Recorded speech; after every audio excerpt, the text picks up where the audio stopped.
Coach Agostino, the head basketball coach for the Amityville Warriors, and you're watching Warrior Basketball on the Amityville Basketball Network. This is the Warriors Basketball pregame show on the Amityville Broadcasting Network.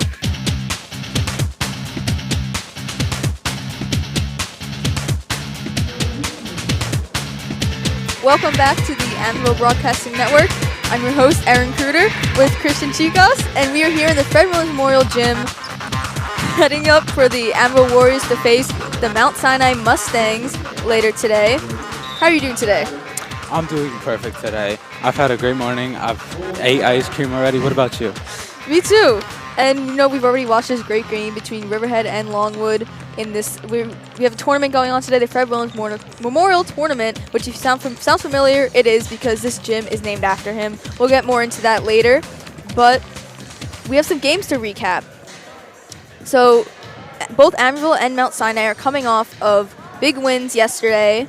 Amityville beat Riverhead yesterday, 73-51, and Mount Sinai beat Longwood, 71-50. So, looking at this Mount Sinai and Longwood game, Mount Sinai winning from 71 points off of Longwood, and looking at the game currently that we're having, which is Longwood versus Riverhead, it looks like Longwood is genuinely a formidable team. So that just leaves my expectations for Mount Sinai that much higher, especially with someone like Dominic Penizello, I'm sorry if I said that wrong, being a lead scorer with 32 points, 5 assists, and 7 rebounds. That's incredibly impressive for a basketball team, especially just for one player to do all of that. Indeed. I mean, that's definitely a player we'll have to look out for in today's game, along with Magloyer, who was also a top scorer for Mount Sinai yesterday. But we're going to go to yesterday's game, Riverhead versus Amityville. Some top performers for Amityville, Amir Dickerson, a junior, with 26 points yesterday, and Dejon Clinton, a senior, with 16 points yesterday. And as we're going to mention in the coaches show later, there are some key players for this team. They're both starters today, and we're definitely going to see a lot for them in today's game. I'm expecting some good defensive plays. I'm expecting screens. Just based off of this game, we see a lot of offensive plays coming out. So I want to see that come into the game with Amityville versus Mount Sinai. We see explosive plays like passes across the field. We also see a lot of passes going to corners, so I'm expecting a lot of that on the offense for Amityville and Mount Sinai. But also I'm expecting really good defensive play. I'm expecting good pressure on the ball within range or within arm length of the ball at all times. A lot of screens. Yeah, but today's game, it's not over yet, the Longwood versus Riverhead, but it seems that Longwood will come out on top. It's only a 11-point difference, but it's only a little bit left in the game. But this just shows that even though Longwood lost against Mount Sinai yesterday, they are, as you said, a formidable team. So what does that mean for Mount Sinai's talent? You know, and Amityville did beat Riverhead yesterday by 22 points. So what do you think we can expect from them today? I think for Mount Sinai, we can expect a lot of one-sided play. I think their offense is going to be really good compared to their defense, which their defense might be lacking a bit, but there's not much I can tell just based off the stats alone. So I wouldn't come to quick conclusions like that. But Amityville, we see a lot of their top performers. It's more well-rounded. We see Dickerson with 26 points, Clinton with 16, Tak and Mason with 11, instead of just one top performer. So maybe in the Amityville side, we're going to see a lot more offensive play, a lot more passes, a lot more control of the ball around the entire court, where with Mount Sinai, we might just see some corner plays, we might see three-pointers, we might see some rebounds, assists, all of that. But I'm really expecting a more balanced game from Amityville than I am from Mount Sinai today. No, I agree. I mean, Amityville's top scorers from yesterday more well-rounded. There were more scorers, but Mount Sinai, Penzello was their top scorer yesterday with 32 points, but the runner-up for that was Magloyer with only 8 points. So we can see that maybe Penzello is one of their top players, one of their key players, as I said earlier, someone to look out for, while Amityville has a lot of well-rounded players who, as we talk with Coach Agostino later, we'll see that he has expectations for his whole team, and he doesn't just depend on maybe just one or two players, and he expects more from them. And as we see from the stats yesterday as well, Dejon Clinton had 4 3-pointers, and Dickerson had three 3-pointers, and we had some other 3-pointers from other players in the team as well. And then Mount Sinai yesterday, Penzello had 3 3-pointers, and then just a few 3-pointers from other players on the team as well. So we could see some more well-rounded talent from Amityville. What I'm expecting is throughout the game, I'm expecting it to be an explosive start. I'm expecting to see a lot of passes, a lot of early chip-ins with layups, some 2-pointers. But also what I'm expecting is as the game develops, I'm expecting to see the defense also adapt to the offense of the other teams, such as Amityville adapting to Mount Sinai. I'm expecting to see something around Penzello if he plays today. I'm expecting to see some defense centered around him instead of like other members on the team. But also I'm expecting some good defense from Mount Sinai, because although they scored 71 points and Longwood got 50 points in against them, that's still really good stats compared to Amityville versus Riverhead. I agree. And just looking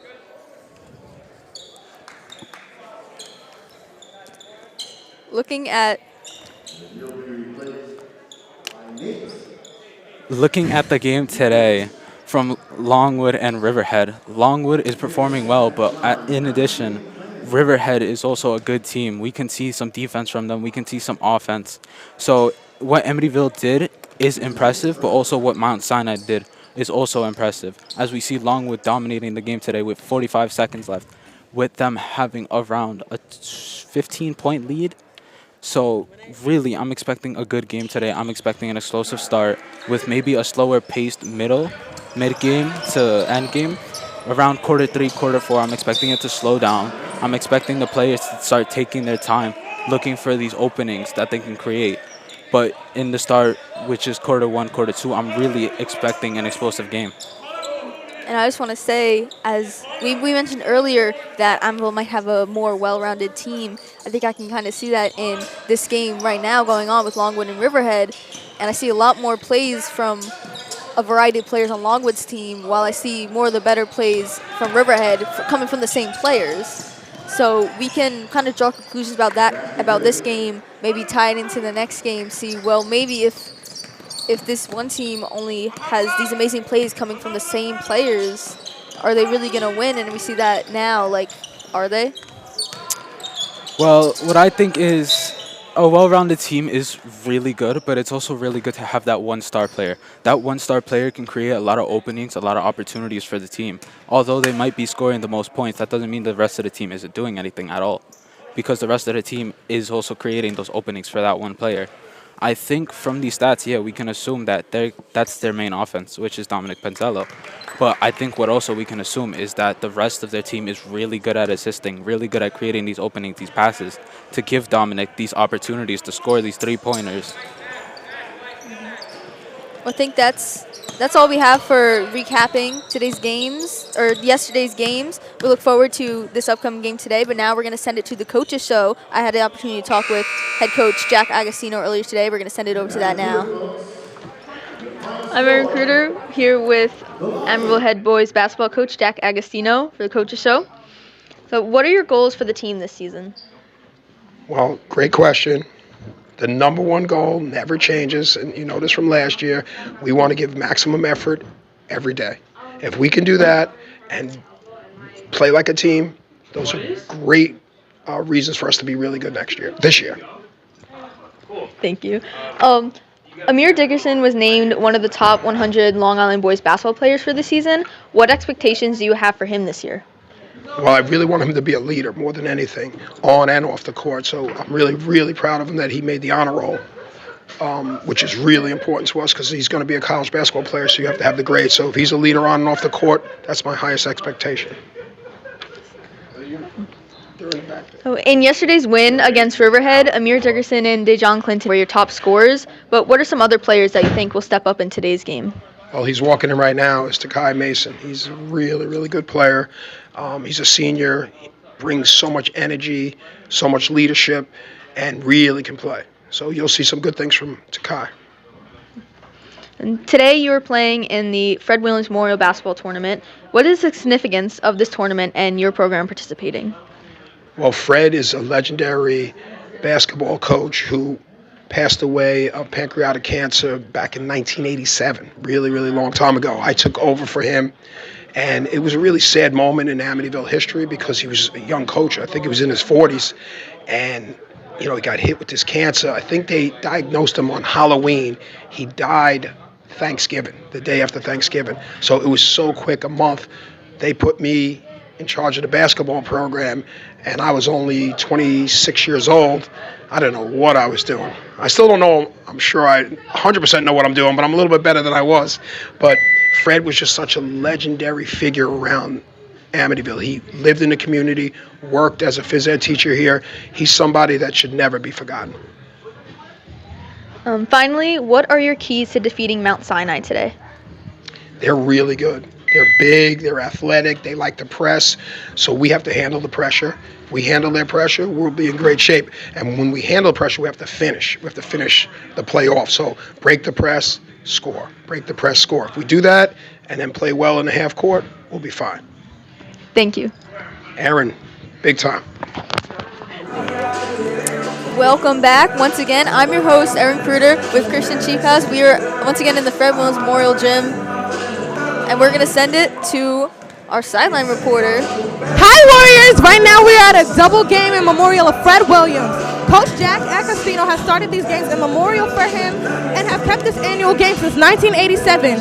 If you guys don't know, in 1987, Coach Fred Williams passed away of pancreatic cancer. Our school gym is named...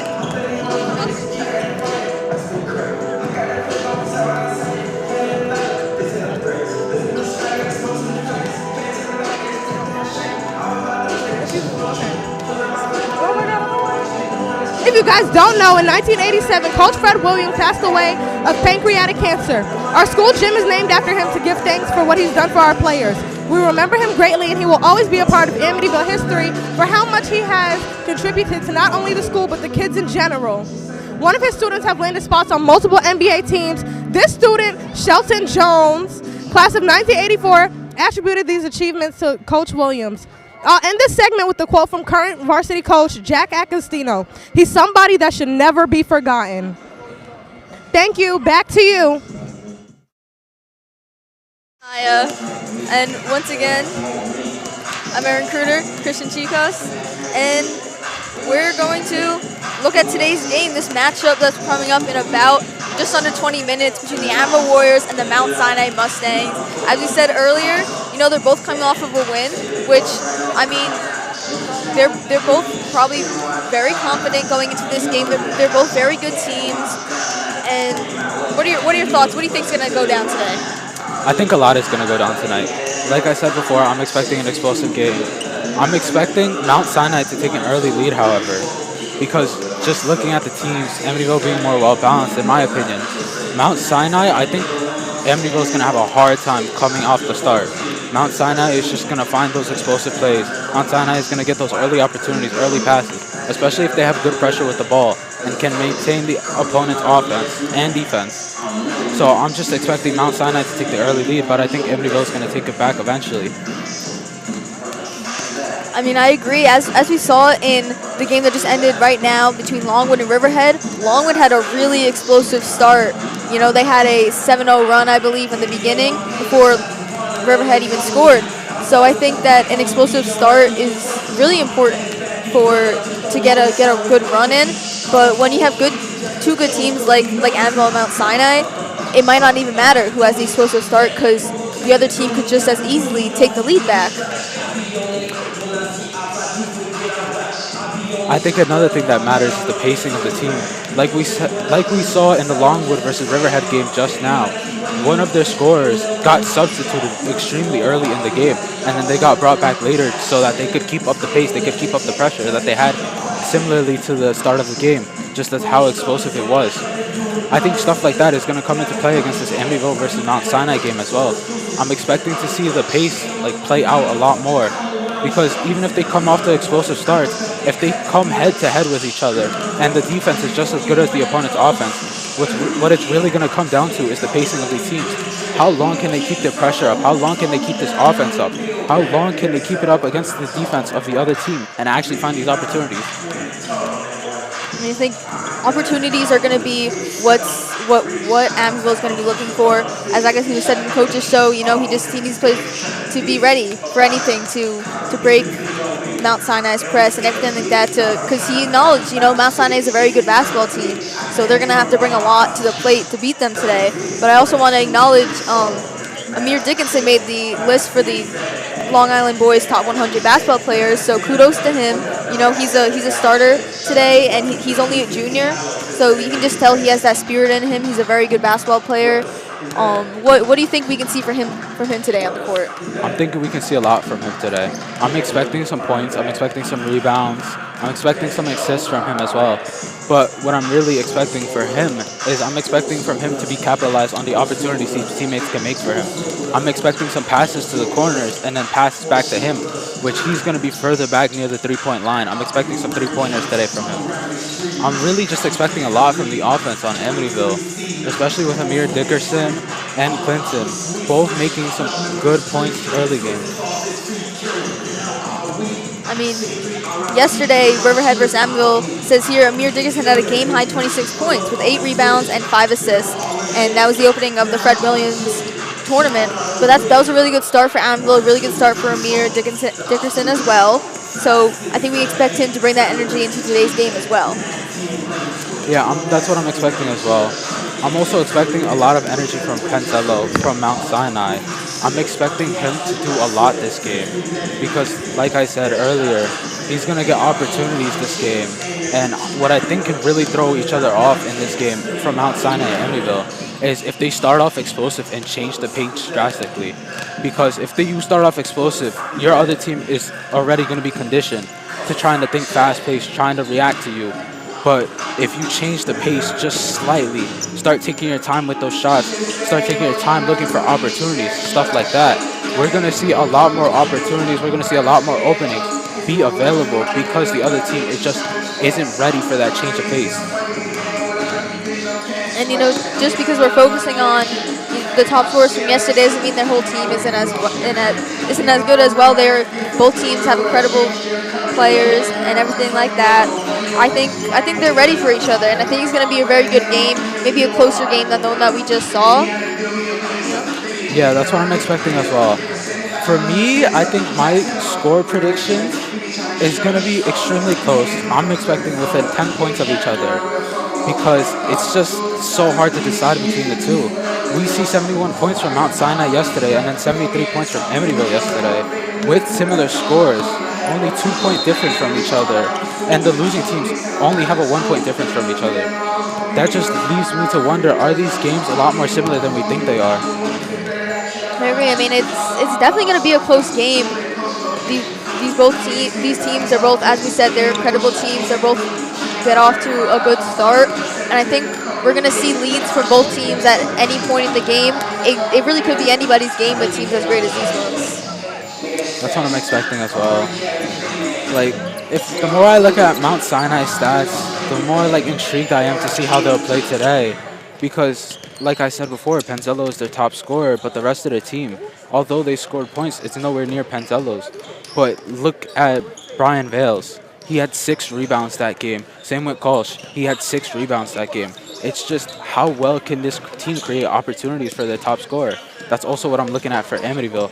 I want to see these rebounds because from the previous game stats, they don't really have any rebounds. They have 3-pointers. They have the points up there, but they just don't have rebounds. So I'm wondering if that's what it's going to come down to today.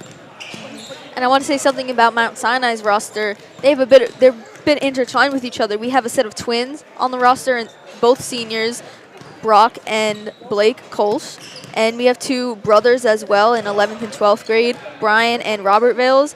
And coach's son is also on the team, a freshman, Andrew McNeely. So we can expect to see a lot of maybe closeness on the team, have such a familial bond with each other. Yeah, that's what I'm expecting. That's the same as well. I'm expecting these brothers to have a good sense of chemistry with each other, as well as the twins.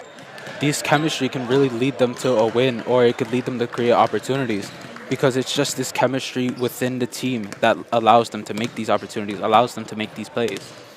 Stuff like that is really going to lead the team to find points early on in the game. Also later on in the game when they have to maintain the pace that they set up in the beginning. I mean, the senior twins right here, the Colts twins, they're both starters. So I think we can expect to see a lot of energy from them starting right off in the beginning. We can probably expect to see a lot of passing between them. I'm a twin myself, so I know how it feels to maybe I don't I have I have a twin brother, so I don't maybe play sport with him, but I can understand that bond that you have with your twin. Everyone says twin telepathy, but it's a real thing. You might not know what your twin is thinking, but you can feel it because you're twins. You just feel it. So I think we can probably expect to see a lot of chemistry between them today, just because of what they are, because they're twins. From my personal experience in sports, which I played soccer, I have a lot of chemistry with my friends that I played with, a lot of members that were on my team. It's just this chemistry that has to be fostered within players that actually allows us to play to our peak performance. When I used to play, I used to make plays without realizing that I was passing to my teammates because I just had that much confidence in them. So I'm wondering if we can see that confidence that I had in my other teammates on these teams with Mount Sinai and Amityville, if they can confide in their teammates and make these points and score. I mean, even though we don't see any of those family bonds with Amityville's team, I think we can see they're all friends. I know that they have a really close bond, especially with their coach, Jack Agostino. He's a great guy, a great coach, and he's really brought the team together. And that's a bond that, a non-family bond, like that's, your found family. A team can be like that, and I feel like that's what it is for Amityville. So it's really good. I feel like it'll be interesting to see the differences between, a team that has this many family members with them and then a team that's just like a found family. Another thing I wonder about is what these teams have been doing in their off-season, because what you do in the off-season really matters on your on-season. We see these games yesterday where they both won, but what really makes the team is their off-season and their on-season. So as they just start their on-season, they're both starting off with their wins, but what they did in the off-season really matters, because we look at the chemistry, we look at the points, we look at the work that they put in, and I want to see if that shows off today. I want to know what they did in their off-season, and I want to be able to tell just from the game today if it's explosive, if it's slow-paced, or if they can just maintain pressure throughout the entire game with the ball. I want to be able to tell these things from the game, and I think that's what I'm going to be able to tell today. So as we near the start of tonight's game, I want to ask you, what are your keys to today's game? What are my keys? Oh, that's a good question. But I'm thinking we're going to see a lot of plays. We're going to see a lot of passes. But what I'm really expecting is I'm expecting three-pointers. I'm expecting them to realize that they can't go in if they have a really good defense. So they're going to be looking for more outside shots. They're going to be looking for corner shots. They're going to be looking for the three-pointers, like I said. But also, I'm expecting them to change up pace every once in a while, go in for the layups, and just find those opportunities.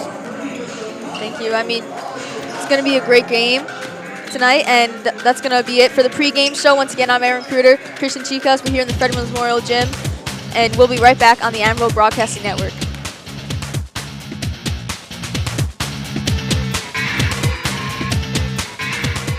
Most of us like to be out in the sun. That's why sunscreen and other safety measures are key to protecting your skin from aging and cancer. The FDA recommends using a sunscreen with a sun protection factor, or SPF, of 15 or higher. Also, look for broad spectrum on the label. That means both harmful ultraviolet A and B rays are blocked. UVA rays age the skin, UVB rays burn, and both cause cancer. But the perfect sunscreen doesn't count if you use it wrong. Don't need sunscreen on a cloudy day? Wrong. 80% of UV rays still get through the haze. Only use sunscreen at the beach? Nope. Anytime you're outside, UV rays attack the skin, so you need protection. And you have to reapply sunscreen every 2 hours. Remember, SPF plus broad spectrum equal healthy fun in the sun. Visit www.fda.gov/sunscreen for more information.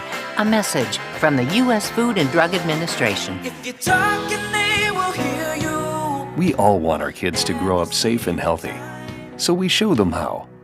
And we tell them with honest conversations that let them know what we expect. Not just one time, but every chance we get. That's especially important when it comes to alcohol and other drugs. Kids not only need to know the dangers and how to avoid them, they need to hear it often from you.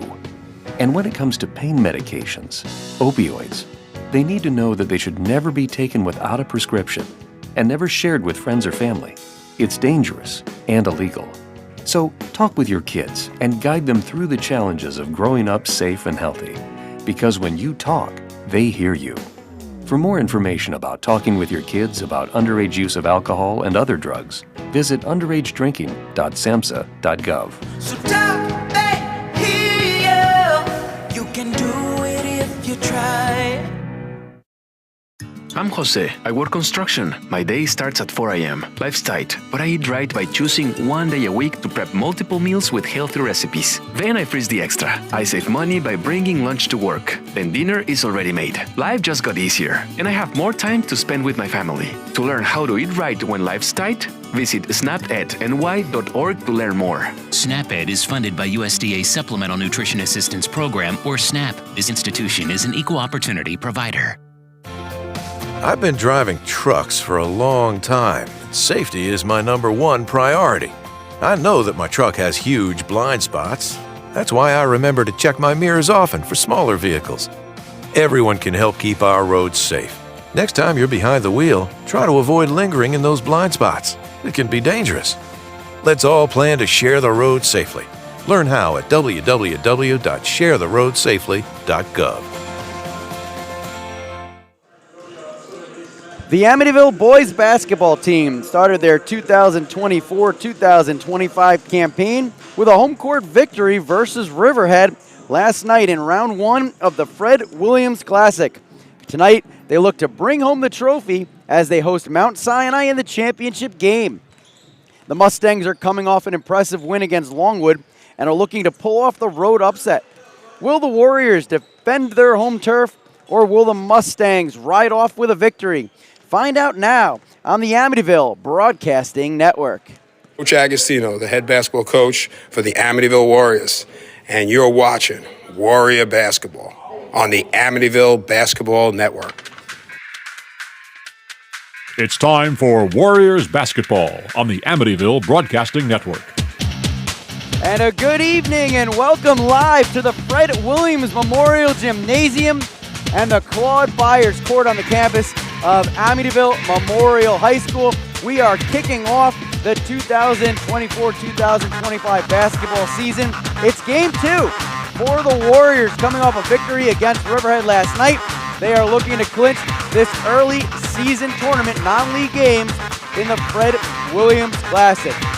Once again, thank you for joining us here on the Amityville Broadcasting Network as we are about 6 minutes away from tip here in Amityville. Matt Grice, Aaron Kruder, and on our sidelines tonight, Janiyah Barton will be joining us as well. And we have plenty to break down as these teams are getting their final warm-ups in. It should be exciting. Tonight's game means a lot for the history of the Amityville Warriors. Of course, it is the Fred Williams Classic, and Fred Williams was a beloved coach here at Amityville for a very long time. In 1986, tragically was diagnosed with pancreatic cancer, and his life was unfortunately cut short.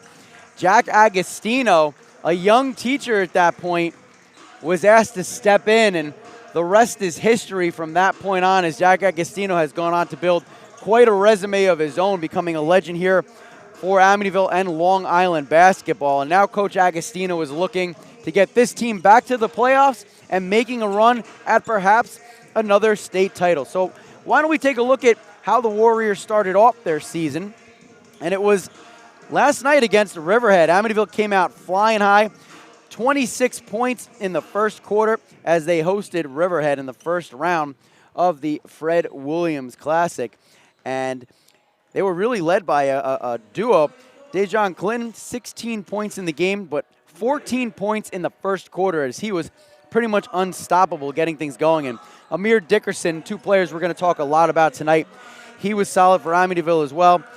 Game high, 26 points, 8 rebounds, 5 assists. So he was doing everything for the Warriors on the court, and he is a player that Coach Agostino is looking towards to becoming a major leader on and off the court this year for Amityville. And if he can do that, along with some of the other players on this team could make a deep run this season. But right now, the goal is to try to win this tournament, and they will be doing so against Mount Sinai. And Mount Sinai, a very good team. Mount Sinai is part of League 6. Amityville, of course, is in League 5. The Warriors 1-0 on the season. And Mount Sinai, also the same. Mount Sinai yesterday defeated Longwood by a final score of 71-50. And Mount Sinai blew the doors off of Longwood in the first quarter, opening up a 22-5 lead. It was closer in the second quarter, but in the second half of this game, Mount Sinai slowly pulled away en route to a win. And again, they take on the Warriors in just a few minutes to see who is going to walk away as this year's Fred Williams Classic champion. A little while ago, in the consolation game, Longwood took on Riverhead right here on the Claude Byers court, and Longwood was able to come away with the victory, 55-39 in the consolation game. Again, thank you for spending your Friday evening here with us on the Amityville Broadcasting Network. Warriors Mustangs coming up in a little bit. But first, let's talk about what to expect in tonight's game. So the Mustangs, coached by Ryan McNeely, mentioned they come in after yesterday's win against Longwood. This is a team that's very, very deep and very, very experienced. They have several guys that can score, well-balanced offense, but they also have several players who are great at passing the balls. And for the Mustangs to be successful, they expect to be able to share the ball, rack up a lot of assists, and that's something the Warriors are going to have to be mindful of on defense. And Coach Agostino talked about one of the things that the Warriors offense is going to have to do is try and break the press. The Mustangs are known for putting a lot of pressure on in the backcourt, and if Amityville can break that press, they'll have a lot of fast break opportunities. That is how Coach Agostino likes to coach his teams. He prides himself on his teams being in great shape and hustling from the beginning of the game all the way to the end. And if the Warriors can break that full court press, expect a very, very fast-paced game. And I think that will benefit Amityville as the course of this game goes on. For the Warriors, we mentioned before, they have a very good attack too. J. John Clinton, senior guard, he has high expectations this year. He saw time off the bench last year for the Amityville Warriors.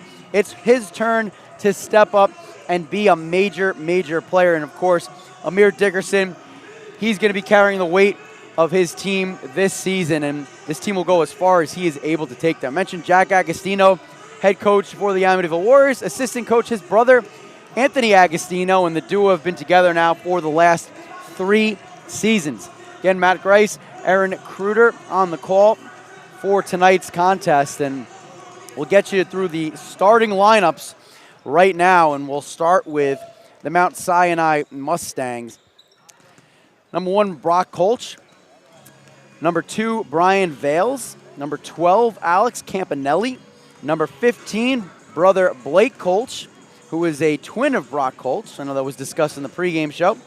Number 21, Dominic Penzillo. And those are your starters for the Mustangs. Penzillo went off in game number 1 against Longwood. 32 points, 5 assists, and 7 rebounds. He is a player that the Warriors are going to have to pay a lot of attention to in order to make sure that they can slow down the offense of the Mustangs. But the Mustangs have some big men as well. Blake Kolch, 6 rebounds last game. Alex Campanelli, 5 assists. Brock Kolch, also 5 assists. And Brian Vales, 6 rebounds. So a really well-balanced team for the Mustangs. Let's take a look at the Warriors starting lineup here tonight. 0, Alan Dotson Isabel. He's a sophomore guard. Number 12, Takai Mason, senior forward. Somebody else that Coach Agostino is expecting to really show his leadership this year and play a big role for this Warrior team. Number 13, senior Dejon Clinton, senior guard. Number 20, junior forward Jordan Hines. And, of course, number 24, junior guard Amir Dickerson. So those are your starting lineups. Tonight, Warriors versus Mustangs. Both teams 1-0, winning yesterday's round 1 of the tournament. And this will be a really good early test for both of these squads. Of course, you never know what you're going to get early on in the season, who's going to step up, who's going to be your new strong players and your new leaders as you move forward. And both of these teams have high expectations. The Mustangs expect to be able to try and win League 6, and of course Amityville always expecting to try to win their league. League play not coming up for another week or so. But these non-league games, very, very important to establish yourself early on in the season and try to get yourself off to a very good start. We're just a couple of moments away from the opening tip here. And we get the starting lineups coming in once again from our PA announcer, Gerald Asbell. Small crowd on hand here at Amityville for this Friday evening contest. Again, the later start, but that was because we had the Longwood Riverhead Constellation game just before this one. And if you'd like to go back and watch that, you can check it out on the Amityville Broadcasting Network. And if you're watching tonight, be sure to like our channel and subscribe as well so that you'll know exactly when we are on the air next. And we plan on covering multiple games this season, both boys and girls basketball. So one more time, the starters for the Mustangs: Brock Colch, Brian Vales, Alex Campanelli, Blake Colch, and Dominic Penzilla. And for the Amityville Warriors, it'll be number 0, Alan Dobson-Isabel, number 12, Takai Mason, number 13, Dejon Clinton, number 20, Jordan Hines, and number 24, Amir Dickerson. Aaron, this should be a fun night, an important tournament. A lot of memories here in Amityville for Coach Fred Williams, and this is a game that, for his honor and the sake of this tournament, the Warriors would love to have in the win column. Yes, I agree. I mean, we talked about earlier the importance of this the Fred Williams Memorial Tournament. You know, the gym is named after him, and playing this tournament must mean a lot to especially Coach Jack Agostino, but also to his players. It definitely does, and you have to wonder how much the players are even aware of the impact of Fred Williams. But what's really nice about this is that connection still exists, even though this is from a long time ago. Fred Williams last coached in the mid-'80s. We mentioned before Jack Agostino was his successor, so the fact that he's still here and that connection still exists, you know that Fred Williams meant a lot to this community and to this program, and to be able to continue to honor him here tonight and annually as part of this tournament is something very special that Amityville gets to do. It certainly does mean a lot to this team, and I think we're going to see a lot from this team today, especially the starters as well. And it looks like we are ready to get underway. We've been patiently waiting to see who's going to walk away with the trophy tonight in this tournament. Both teams return to their respective benches as they get their final pep talks from their head coaches. Again, head coach Ryan McNeely for the Mustangs, and of course, Jack Agostino for the Amityville Warriors. And in just a moment, the starters will be making their way out to midcourt for the opening tip-off. Again, you're watching tonight's action on the Amityville Broadcasting Network, and this should be a fun game. These two teams have a bit of history playing each other over the last few years, even though they are in different leagues. And Coach Agostino talked about the respect he has for McNeely's squad. The Mustangs have been a consistently good team. Well, we are ready for the opening tip here. And it'll be Brian Vales jumping with Takai Mason. Referees check both sides, make sure everybody's good to go. And we are underway. Opening tip in the hand of the Mustangs. It'll be...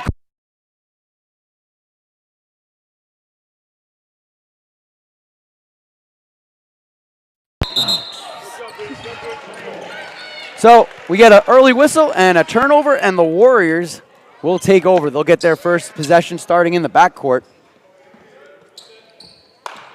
Inbounding, Alan Dotson-Isabel. Gets it over to Dickerson. Left wing, it's Hines. Top of the key. Now it's Dotson-Isabel. Dribbles from right to left over to Clinton. Clinton, top of the key, guarded by Kolsch. Hands it over to Dickerson. Dickerson, right wing. 18 on the shot clock. Double team, picks up his dribble, looking for help. Finds Clinton. Thinks about a three, gets it in the paint. Down low to Hines. Up with the shot, no good. But the officials call a travel, and it'll be a turnover. Warriors, no score. 34 seconds into this contest. Colch crosses the timeline, crashes into his own player, now hands it over to Brother Kolsch, top of the key, picks up his dribble, bounce pass, top left block, spin move up with the shot, no good from Campanelli. Loose ball travels to the far corner, and the Warriors able to intercept, but the ball's still loose, and now Amityville gets control. It'll be Dickerson bringing the ball up the court, right side, thinking about taking himself in the paint, left side, up with the shot, no good, and the rebound pulled down by the big man, Campanelli.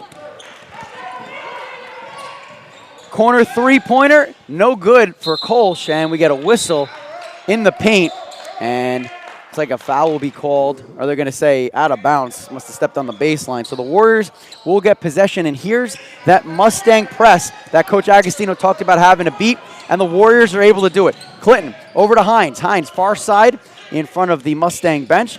Now down low, it's Mason up with the shot, doesn't fall. Warriors with the rebound, kicks it back out to Dotson Isabel. Top of the key, Dickerson puts up the tray, in and out, and rebound pulled down by the Mustangs. Still no score. Minute and 40 seconds into this game. Up from the left side, the floater, and Penzillo gets his team on the board. It's 2-0, and a whistle at midcourt, and a foul, an offensive foul on the Warriors. So that'll be a turnover. And the Mustangs will get it back, leading 2-0, 6:12 to go, first quarter. Now, this is what Agostino was talking about in the coaches show. I mean, the Warriors, they're in the paint, they're right there. They just have to finish and get the ball in the net. Kolsch has it, guarded by Dotson Isabel, dribbles in front of the Warrior bench, picks up his dribble, down low, right block, spinning around his Vales. That doesn't go. Loose ball, Mustangs able to get the rebound, and they will reset up their offense as Kolsch has it, left wing, in the paint, up with the 10-footer, and rolling around and finding the bottom of the net, Blake Kolsch. 4-0 Mustangs, 5:47 to go in the opening quarter. Warriors trying to break the press, and hitting the floor hard was Dickerson, but they're going to call a foul on number 15, Blake Kolsch, so the Warriors will get to inbound again, and it looks like this time the Mustangs are calling off the horses.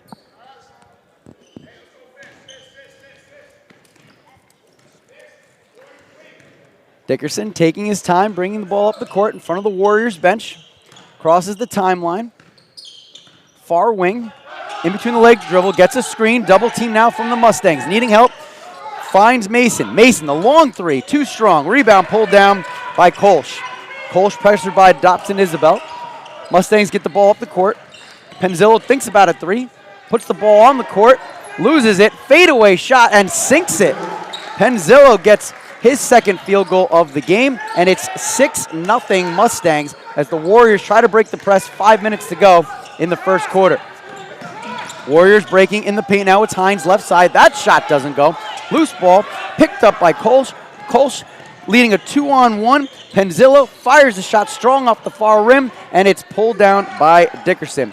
Warriors, outlet pass, Dotson Isabel wide open from the left side and gets Amityville on the board, ending the 6-0 run. And the Warriors now trail 6-2, 4:38 to go, first quarter. Kolsch has it, double teamed in the corner. Three-pointer by Vales, bounces around, doesn't go. Loose ball pulled down by Kolsch underneath, up with the shot and in. And they're going to have an opportunity for a three-point play as Brock Kolsch gets his first points of the evening. Mustangs lead 8-2. This is what we talked about in the pregame. You know, Penzillo of the Mount Sinai Mustangs was the top scorer in yesterday's game, and now we've already seen a few points from him to start off the game. So we're going to wonder, what is his gameplay going to look like for the rest of the game? Is it going to continue like this? Kolsch had 5 points yesterday to go with 5 assists as he is handling the one-guard duties and misses the free throw, but an offensive rebound is put back by Brian Vales, and he hits the bucket and draws the foul. So Vales will go to the free throw line with a chance to complete the three-point play. It's 10-2 Mustangs in front, 4:25 left in the first quarter.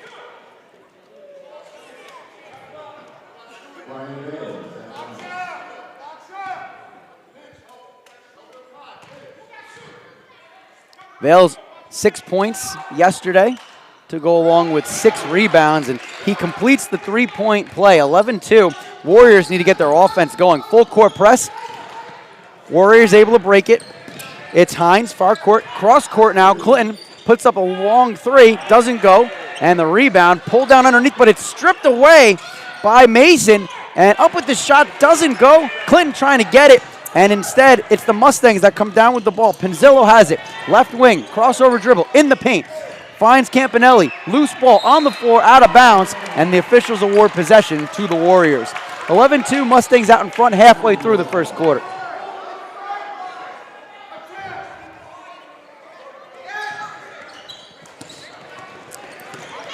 Dickerson driving, kicks it into the near corner. Three-pointer, in and out. Rebound, pulled down by the black jerseys, Colch. And he will take it up the court.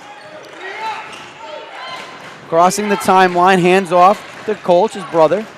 Now it's over to Penzillo. To Vales. Vales right wing drives in the lane, uncontested, and slams it down. 13-2. And they call the foul. Another chance for a three-point play. 3:34 to go, opening quarter, and the Warriors have not come out of the gate very strong here. And this is, again, what we talked about in the pregame show. An explosive start is a great way to start the game, and that's what we saw in the previous game as well. But it seems that Mount Sinai has gotten the best of the Warriors just for the first quarter, and they're off to a 12-point lead already. 8-0 run for the Mustangs, capped off by that three-point play after the slam dunk. And if you're going to foul on that, you have to make sure that they don't hit the shot. 3 consecutive offensive possessions for the Mustangs, 3 consecutive trips to the charity stripe after completing the basket. And right now, Coach Agostino and his squad are not happy with the start that they've had in this game. There's lots of time left here, and we always talk about how basketball is a game of runs, but in the words of the late, great Yogi Berra, it's getting late early. You do not want to fall this far behind, and we'll have to see how the Warriors respond. Aaron, they've done a pretty good job of breaking the press. It's just that they haven't been able to finish the shots. Mm-hmm. And that's again, that's something Agostino talked about. He mentioned earlier that they're getting in there. We've seen that they've been really close, but they just need to finish. They need to finish their shots. They need to make those three-pointers, those layups, and yeah.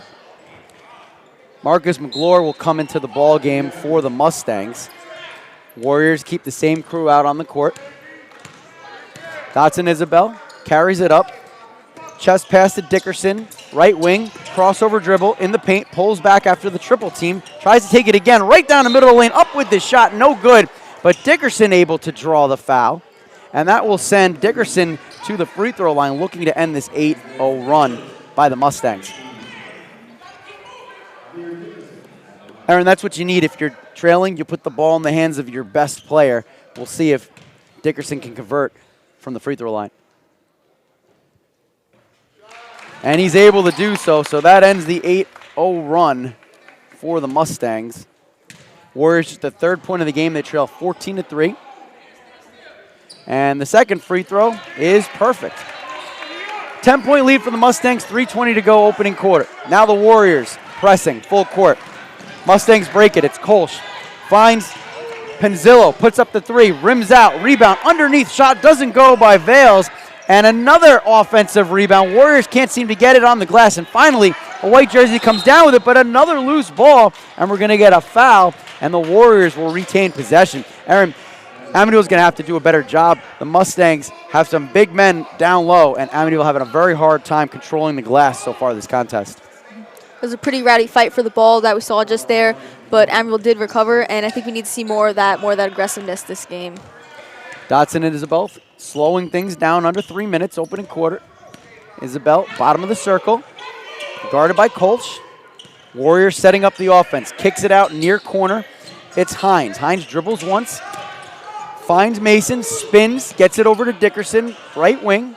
13 on the shot clock, fakes left, in between the leg dribble, off his foot, able to pick it up. Now he needs help, guarded by McGlure. Finds Clinton, dangerously close to midcourt. Loose ball, it's Dickerson driving in the lane, up and under with the shot, just as the shot clock expires. And the Warriors now trail 14-6. There's a pretty good recovery there by Dodds and Isabel, almost lost it there, but we were able to turn it into a score.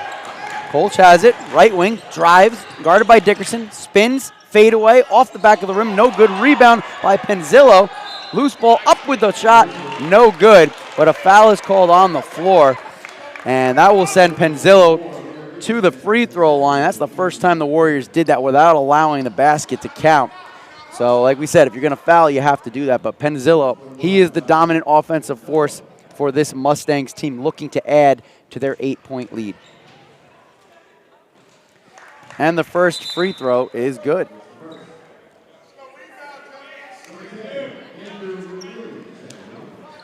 Penzillo's 5th point of tonight's contest, as he looks to go 2 for 2.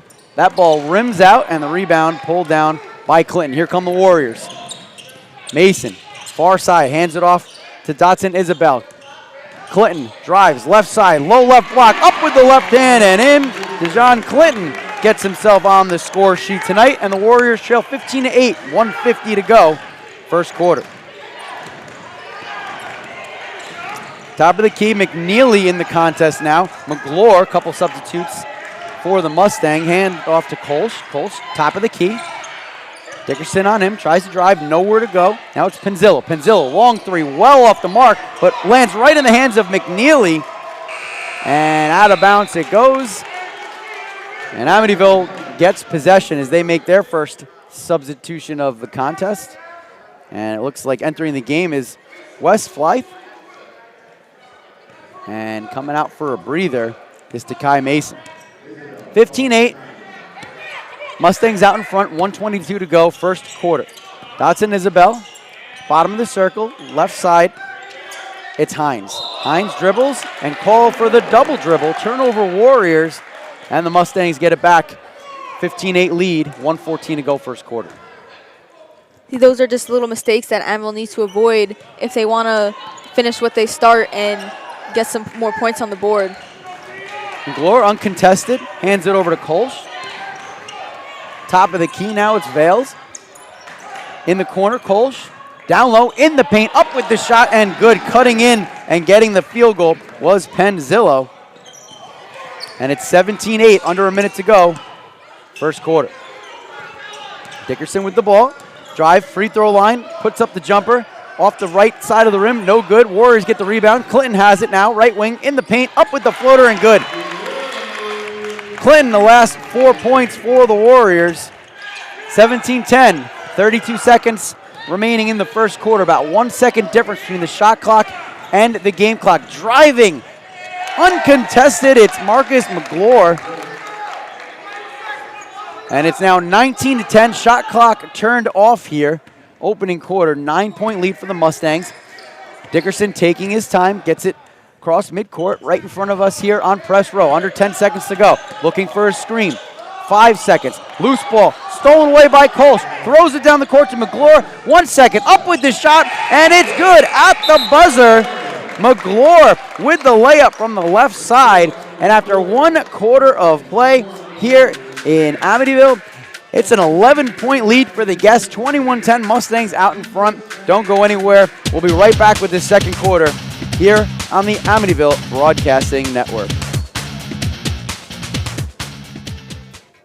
I'm Jose. I work construction. My day starts at 4 a.m. Life's tight, but I eat right by choosing 1 day a week to prep multiple meals with healthy recipes. Then I freeze the extra. I save money by bringing lunch to work. Then dinner is already made. Life just got easier, and I have more time to spend with my family. To learn how to eat right when life's tight, visit snapedny.org to learn more. SNAP-Ed is funded by USDA Supplemental Nutrition Assistance Program, or SNAP. This institution is an equal opportunity provider.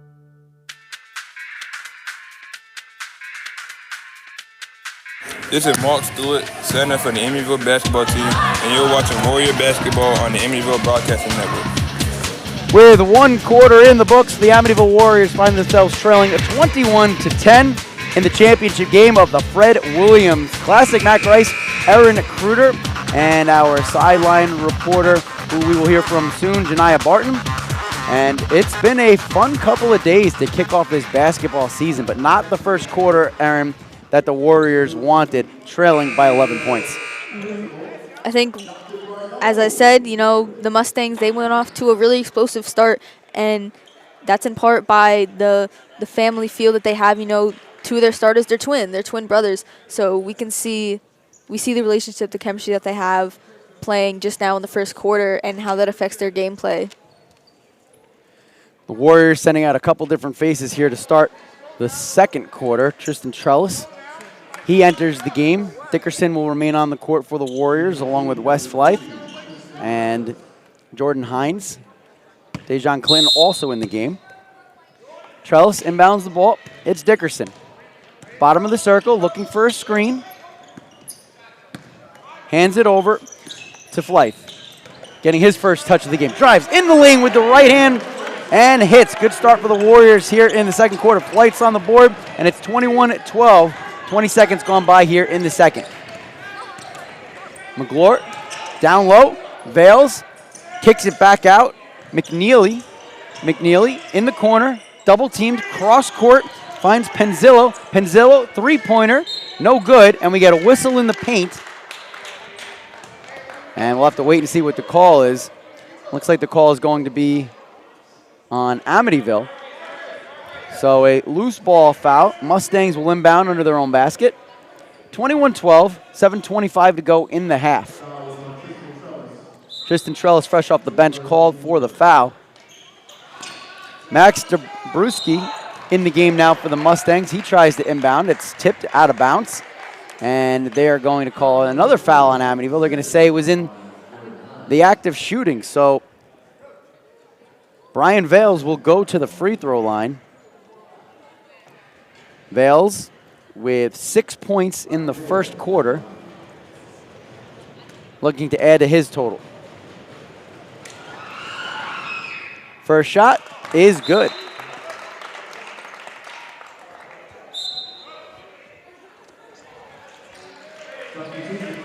Got another substitution as Jordan Hines takes a breather, and entering the contest for the first time tonight, Anthony Martinez, the senior center. And he'll immediately take the post in the left low blocks in case Vales misses the second free throw attempt. He does, and Dickerson pulls down the defensive board. Dickerson, right wing, picks up the dribble, finds Clinton, dribbles once, down low, Trellis, left side, doesn't go. We got a foul on the floor, and it looks like Tristan Trellis will get his first opportunity from the charity stripe. Warriors trailing by 10, 7:12 to go. Opening half of this contest. I mean, we've seen Mount Sinai at the free throw line a lot more times than we've seen Amityville today, and I think that we can just see how smart maybe Mount Sinai is playing today's game, and how what their gameplay is, what their game plan is today. First free throw doesn't fall. We get a substitution. Vales gets a breather, and his older brother, Robert Vales, takes his spot. Second free throw also no good by Trellis, but bringing down the offensive board is Dickerson, but we get a whistle underneath, and Dickerson draws the foul, and he'll have a chance to put up 2 free throws. Agostino having a conversation with Trellis by the bench, probably just tell him, take a deep breath, you got this, kid, after missing both free throws. Dickerson's able to get the job done, hitting in the first. 22-13 now, Mustangs out in front.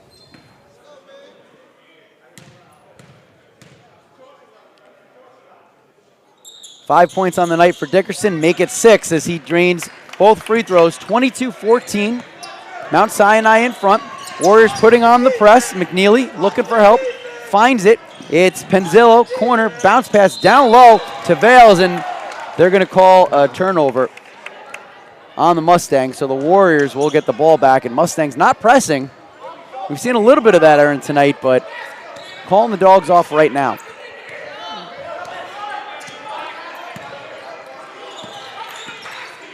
Flythe, top of the key, three-pointer, strong, loose ball, pulled down by Penzillo. Penzillo takes it himself, far sideline, gives it over to the coach's son, Andrew McNeely, a 9th grader. Seeing some action tonight. Corner, three-pointer, Penzillo doesn't go. Loose ball, another offensive board for the Mustangs. Shot and drilled from 15 feet away. Give it to Campanelli, and it's 24-14, lead back up to 10, 6:15 to go in the first half. Driving in the paint and missing was Wes Flythe, and the Mustangs are coming back the other way. Loose ball. Dickerson diving on top. We get a whistle and a stoppage of play. And we'll use this as an opportunity to check in with Janaya on the sideline. Hi guys, I've been very interactive with the crowd tonight, and I think everybody is feeling good. But let me divert from the crowd and focus on the players.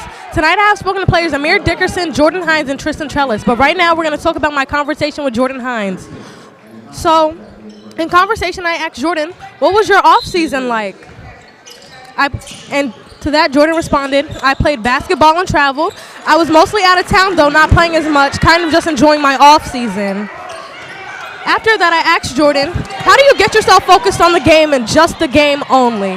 And to that, he responded to me, I like to sit down and think with my team and get all my thoughts together so I don't overthink when I play. I asked him, do you have a lot of doubts when playing?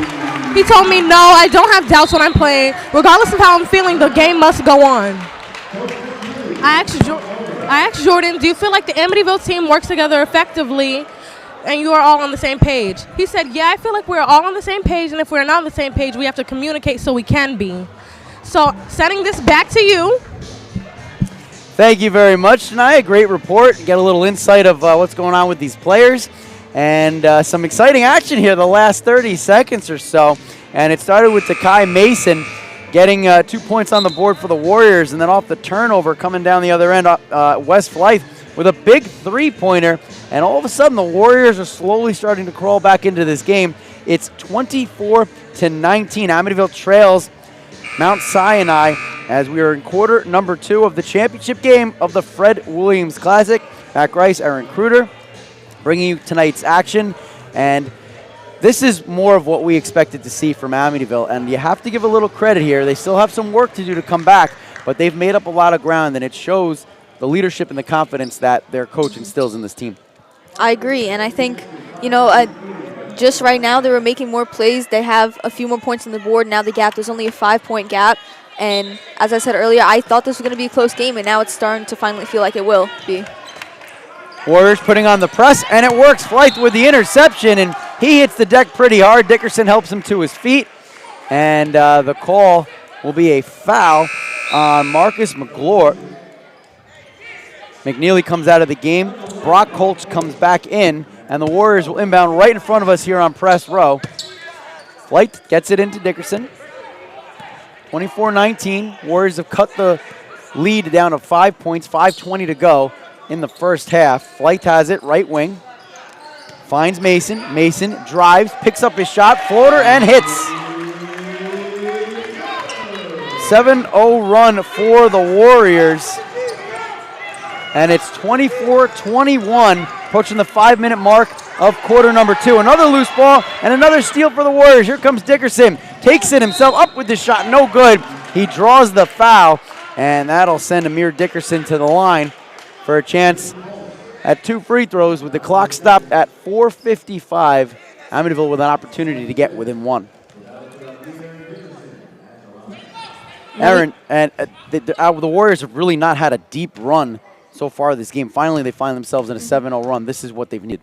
Yes, I mean, as I keep saying, Agostino said that they need to finish when they get into the paint and close to scoring. They need to score, and I think we're finally seeing that as they have deeper runs, as they have more scores on the board, as they complete their free throws and such. Dickerson, 1 of 2 from the free throw line, 7 points tonight so far. Mustangs breaking out. It's Colts cross court over to his brother. Up with a shot from the free throw line. It's short, and the rebound pulled down by Mason. Warriors pushing the tempo. Flythe, bounce pass, cross court, up with the shot, and good for Tristan Trellis. He gets on the board for the first time for the Warriors, and we are all tied up at 24. Amityville has completed the comeback. 4:23 to go in the first half. And we're going to get a push as Marcus McGlure was driving along the baseline and steps out of bounds, but foul is called on the Warriors to Kai Mason.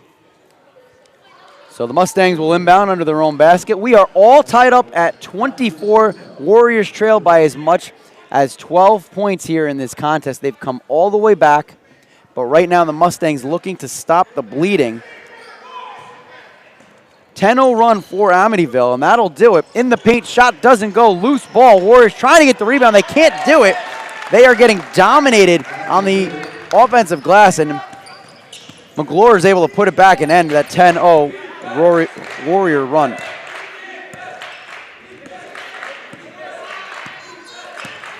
Alan Dotson-Isbell back in the game. Throws it cross court to Dickerson. Drives. Thinks about a jump shot. Instead, it's Dotson-Isbell with the three-pointer. That doesn't go. Loose ball. Paint. Still loose. Mustangs have it. Double teamed in the corner. And now the outlet over to Colts. And that is picked off.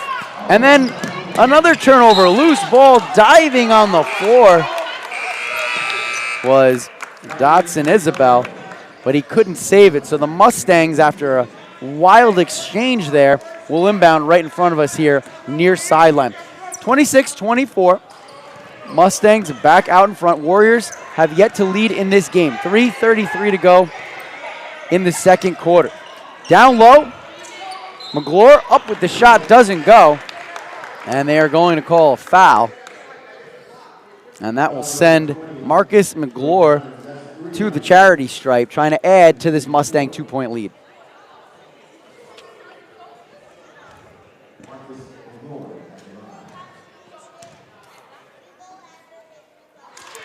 First free throw is perfect. So a 10-0 run from the Warriors is answered so far with a 3-0 run from the Mustangs. All 3 points courtesy of McGlure.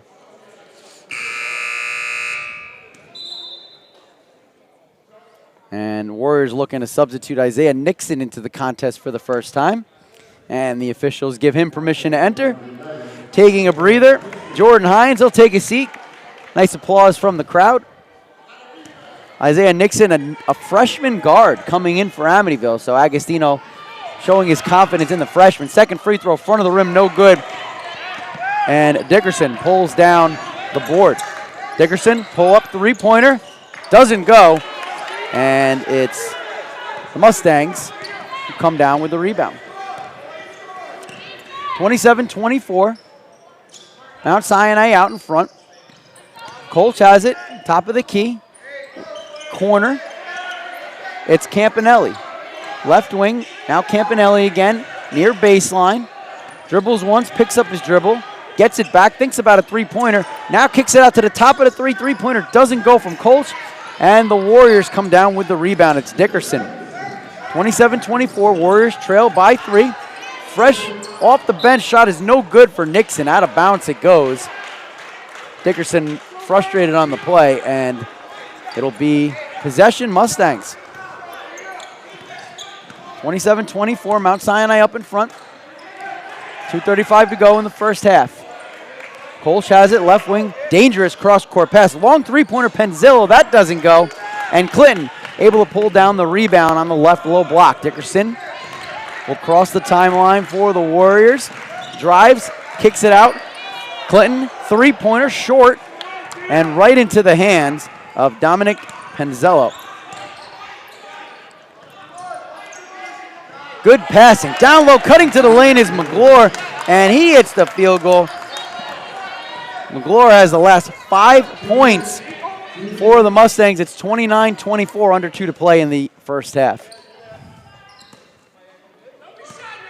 Dickerson, Warriors sending it around the world. Long three-pointer. That doesn't go for Dotson-Isbell, and the Mustangs will break out. It'll be McGlure slowing things down, trying to force a pass into the paint, tipped away by Flight, and the Warriors get possession back. Dickerson to Clinton.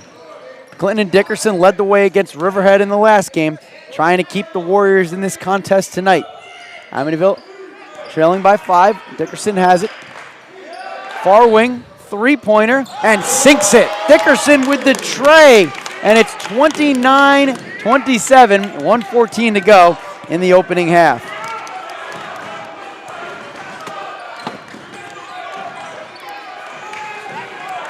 Shot from the free throw line. Brick. Pulled down by Dickerson. Under a minute to go, first half. Warriors with a chance to tie things up or take the lead. Dickerson with it. Clinton loses the handle. Scramble in a dog pile on the far side of the court. Outlet pass to Penzillo now for the Mustangs. Spins around, up with the shot, hits it and draws the foul. And they're going to say the foul occurred before he went up with the shot, so the Warriors get a little bit of a break there. That'll send Penzillo to the free throw line. 38.7 seconds, and now they're going to add the 2 points to the scoreboard. That's what I thought. So that shot will count, and a chance for a 3-point play now for Penzillo, and he can't get it.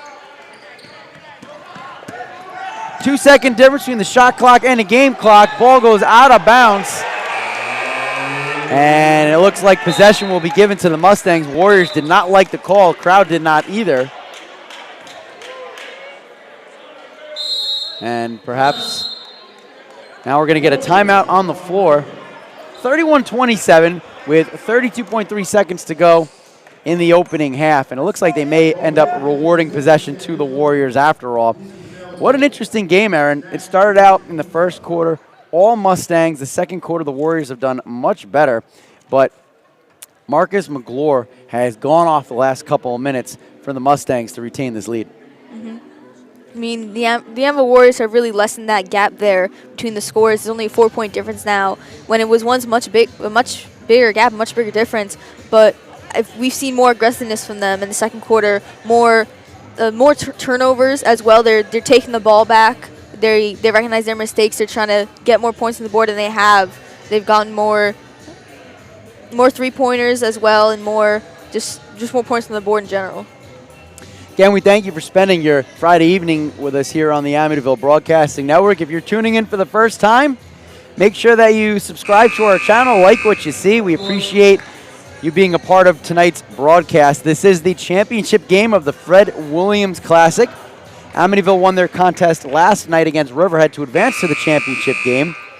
Mount Sinai was able to defeat Longwood, and in the consolation game just earlier today before this game, it was Longwood that was able to come out on top.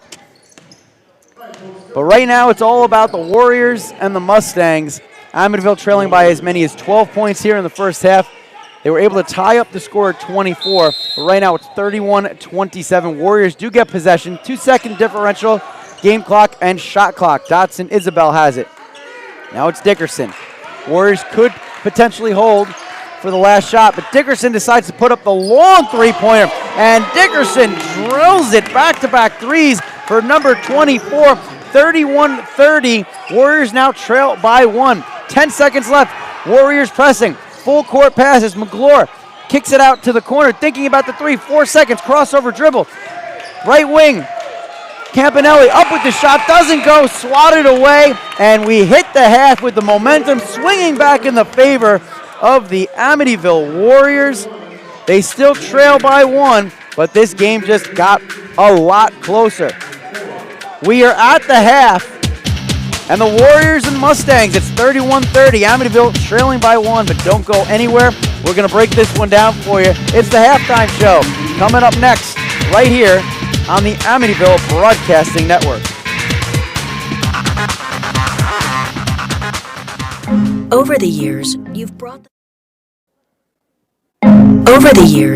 brought them into your home. You were prescribed opioids after the C-section, when Dad injured his back, when your basketball star tore his ACL.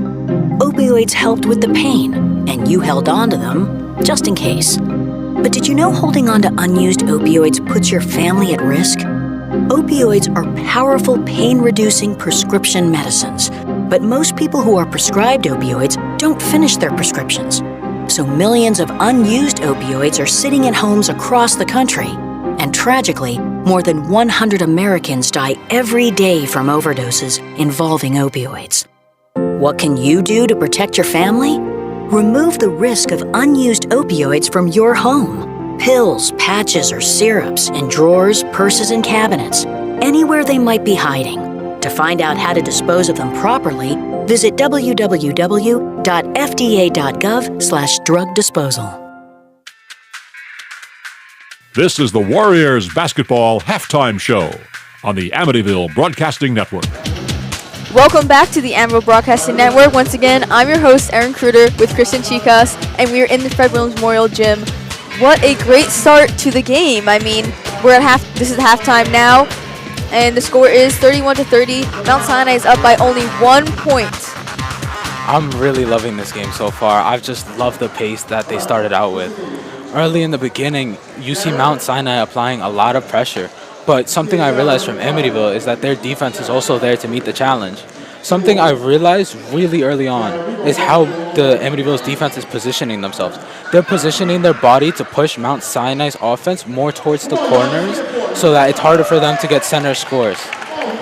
I mean, we did see Mount Sinai. We saw them go to the free throw line a lot more than we saw Amityville did, especially in the beginning. We saw Mount Sinai make that trip a lot, and Amityville not so much.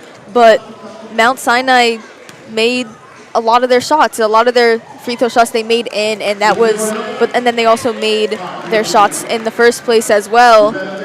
And yeah, I was thinking similarly to you, where I think Mount Sinai is really making a lot of their shots. I think Mount Sinai is finding these opportunities to make shots in the first quarter, and they're making a lot of their shots. They're really accurate with it, compared to Amityville, where in the first quarter, although they were struggling to make points, they really were able to make those shots. They were finding opportunities. They weren't able to capitalize on those opportunities. I mean, we saw a lot from the team, from Mount Sinai in the beginning. You know, they went on a 6-0 run right in the beginning, so 6 points right off before Amityville even had the chance to score. Amityville then got Dotson Isbell. He had a 2-pointer, and then Mount Sinai went on another run, an 8-0 run. So the score was 14-2. So that was a 12-point difference in the beginning, in the first quarter, and you might see that and be like, wow, how are they ever going to come back? But you look at the score right now, it's a 1-point difference. So that we can really attest that to Amityville's confidence and their ability to bounce back even when it seems so low. Yeah, that's something I noticed early on in the second quarter. I noticed it's like Amityville had a spark again. Like, they started fighting back. They really capitalized on their shots. They were making a lot of their shots. They were making a lot of opportunities. You saw them passing to the corner, playing a lot more laid back because they realized Mount Sinai's defense is a lot more lax compared to theirs, in my opinion. In Amityville, you see their defense. They're always swiping. They're always constantly applying pressure. But with Mount Sinai, they're a lot more spaced out. They're waiting for opportunities instead of putting on pressure. But that's what's giving Amityville the opportunity to actually make scores. I think one of the most beautiful plays I've seen this game so far is Amir Dickerson from Amityville calling over his teammate so that he could get a screen to make the three-pointer. I think that just really shows the chemistry between the teams and their confidence in one another to give each other those opportunities to score. But as well, Mount Sinai also had similar chemistry like that before too.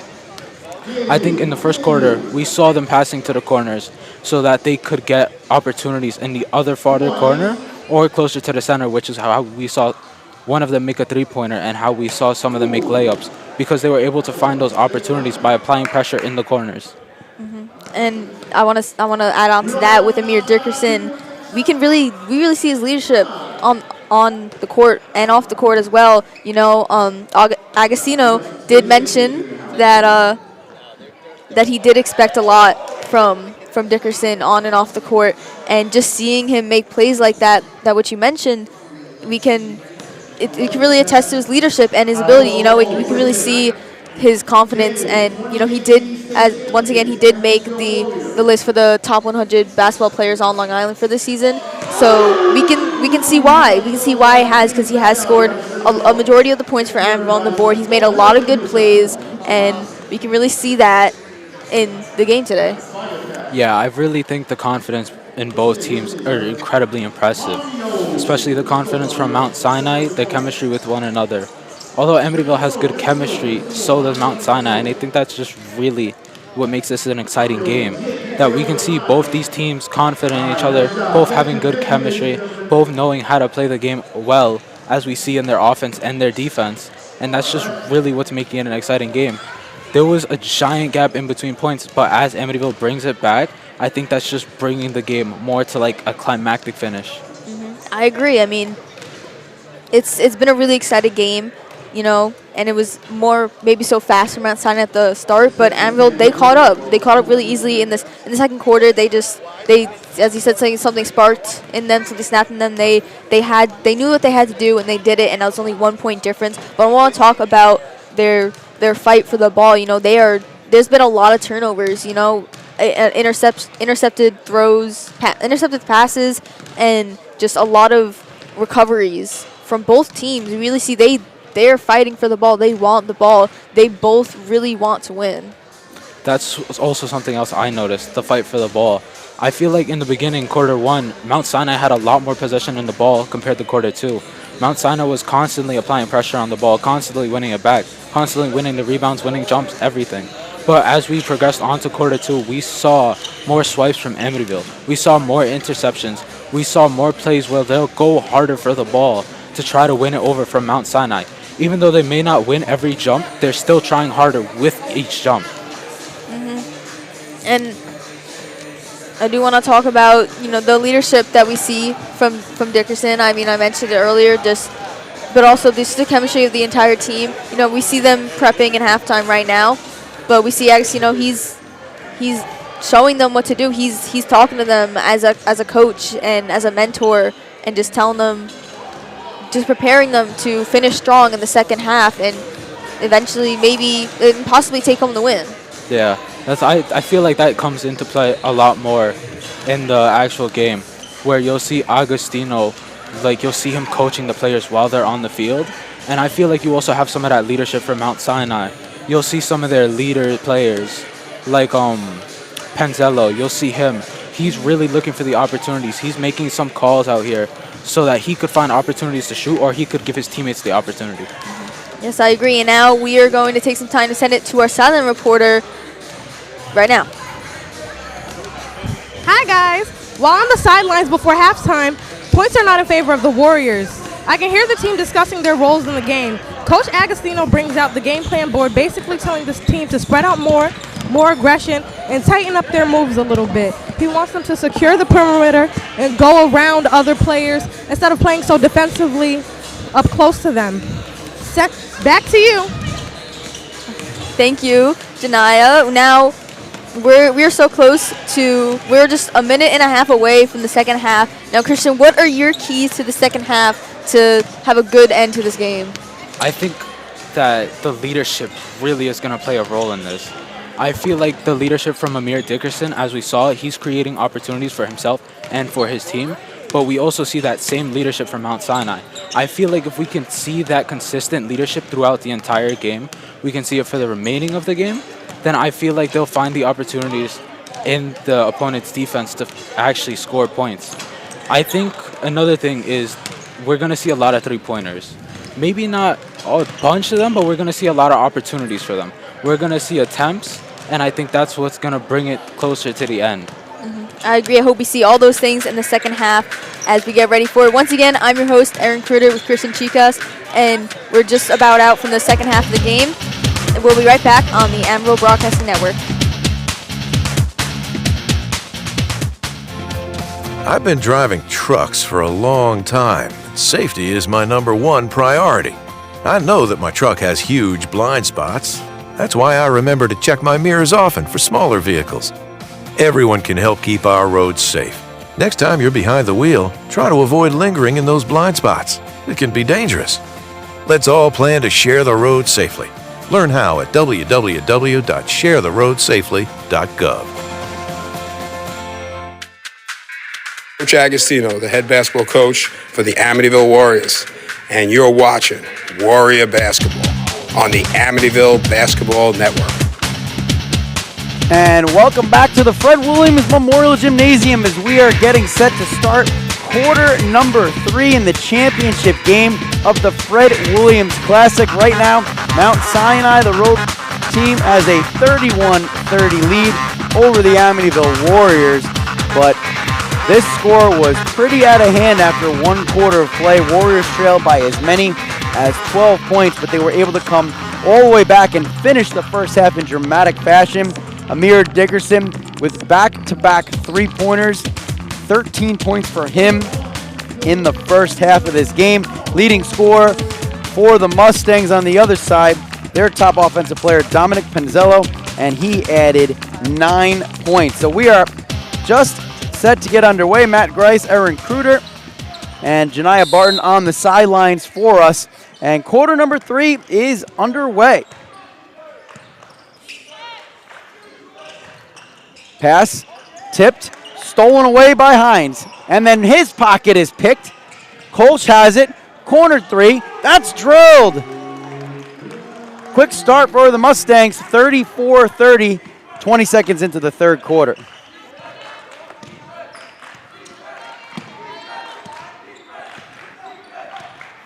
Dotson Isabel, top of the key. Dickerson thinks about the long 3. Instead, drives, kicks it out. 15-footer Mason doesn't go, and the Mustangs retain possession. Colts has it.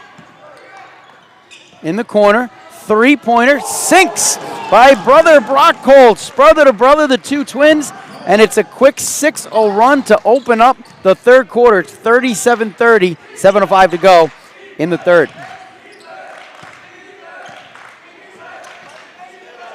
Dickerson has it in front of the Warrior bench. Amityville setting up the play, looking for a screen. Cross court, Dotson Isabel. Back to Dickerson. Double team, crossover dribble. Picks up his dribble, looking for help. 8 seconds on the shot clock. Corner now, it's Mason. Mason in the paint, 4 seconds on the shot clock. Puts up the floater. It's too strong. Rebound pulled down by Penzello. Stolen away by Dickerson. And he puts it up and in to end the 6-0 run. Warriors trailing by 5, 37-32, opening 90 seconds of the third quarter.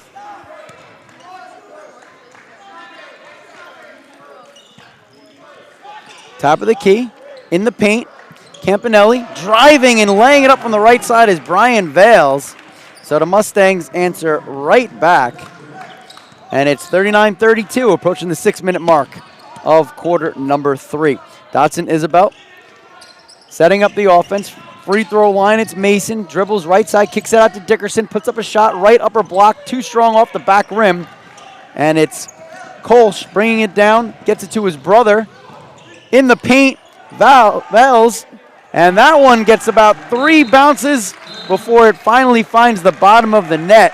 And we get a timeout on the floor, as the Mustangs have come out strong with their offense to open up the second half. It's 41-32, and the lead for Mount Sinai is back up to 9.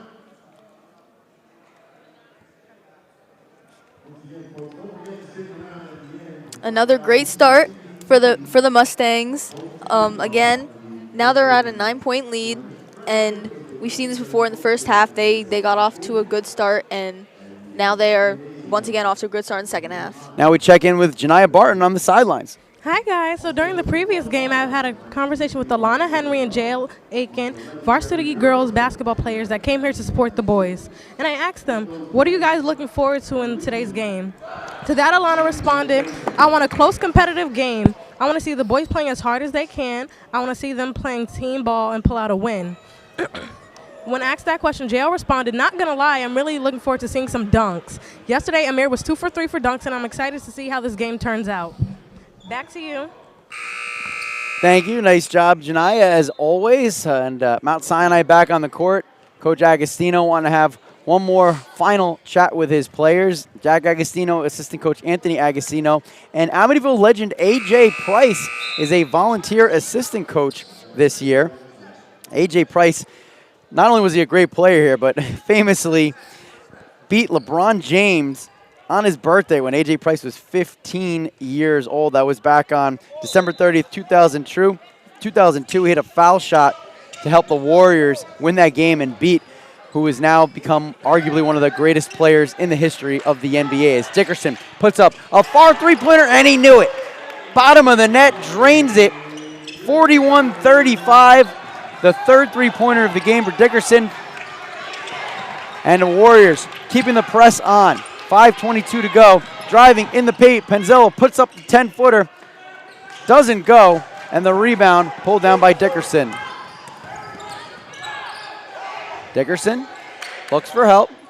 Chest pass over to Mason. Mason picks up the dribble. Finds Dickerson. Dickerson fakes right. Pump fakes left. Gets his pass tip. Hits the floor hard. Two black jersey dive on top of Dickerson, and they're going to call a jump ball. Possession arrow favors the Mustangs. So turnover for Amityville. Mount Sinai up 41-35, just under 5 minutes to play in the third quarter. And I take it back. They're going to give possession to the Warriors. Possession arrow was pointing the other direction, but it has since been reversed. So it'll be Dotson Isabel inbounding right in front of us here, press row. He finds Dickerson, bottom of the circle. Cross court. Back to Dotson Isabel. He dribbles from the left wing to the right wing. Looking to set up a play. Gets it over to Hines. Hines back to Dotson Isabel, bottom of the circle. Guarded by Colts. And up with the shot as the shot clock expires was Clinton, but it does not find any iron. And as a result, it's a shot clock violation on the Warriors and a turnover. And Mount Sinai will retain possession 41-35. Mount Sinai up in front, 4:30 to go in the third quarter. Dickerson putting pressure on Colts. Colts double teamed. Left wing finds his brother. Now it's a corner three-pointer by Penzillo. That doesn't go. And Dotson Isabel able to pull down the rebound. Dickerson drives left side with the right hand. Doesn't get the tip. And it'll be Colts, Blake Colts, who comes down with the ball. Guarded by Dotson Isabel, picks up a dribble, bounce pass in front of the Mustangs bench. Now in the paint, great passing. And it's Penzillo who finishes it off. 43-35, just under 4 to play in the third quarter. Mustangs out in front. Dotson Isabel playing catch with Dickerson. Now finds Hines, puts up a 10-footer. That doesn't go. Rebound put back by Mason. That doesn't go. Still doesn't go. Loose ball in the paint. Multiple chances for Amityville. Can they finish? And finally, Hines seals the deal with the field goal. 43-37, 3:30 to go in the third.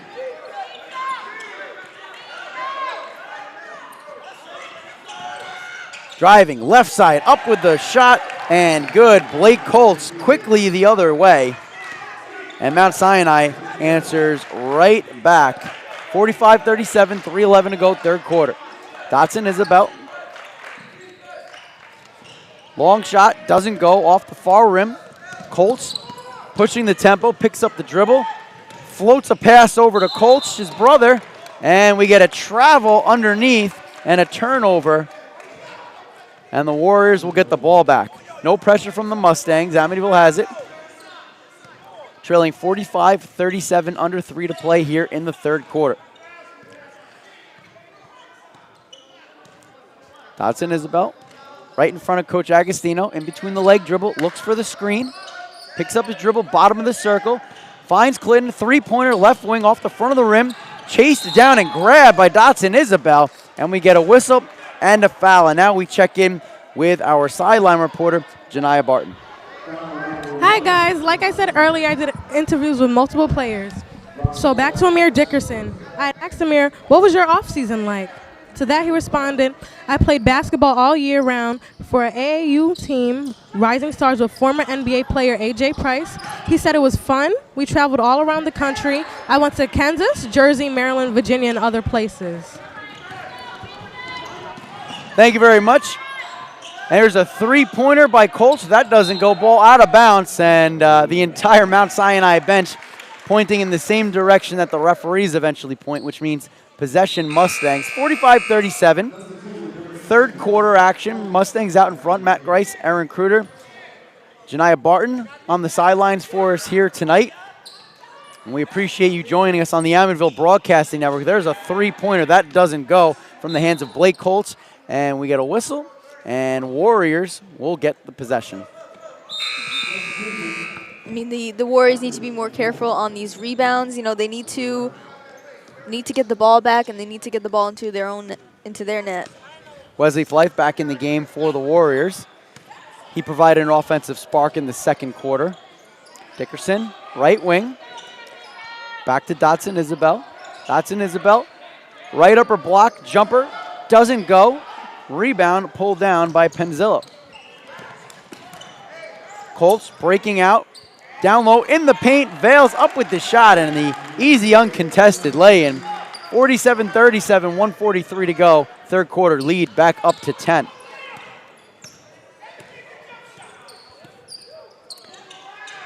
Dickerson thinks about the three, drives in the paint, and they're going to say Dickerson traveled. So Dickerson trying to put the team on his back and get something going offensively, but with 91 seconds left in the third, the Warriors trail by 10. Pressure by Dickerson. Colts gets it across midcourt. It's Penzillo, drives right side, puts up the tough jumper, and gets the friendly bounce off the far rim. And the lead is back to 12, 49-37, 1:12 to go in the third quarter.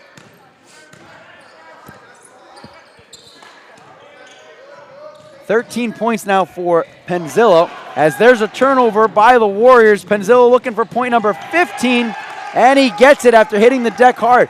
51-37. Under a minute to play here in the third. Biggest lead of the game for the Mustangs.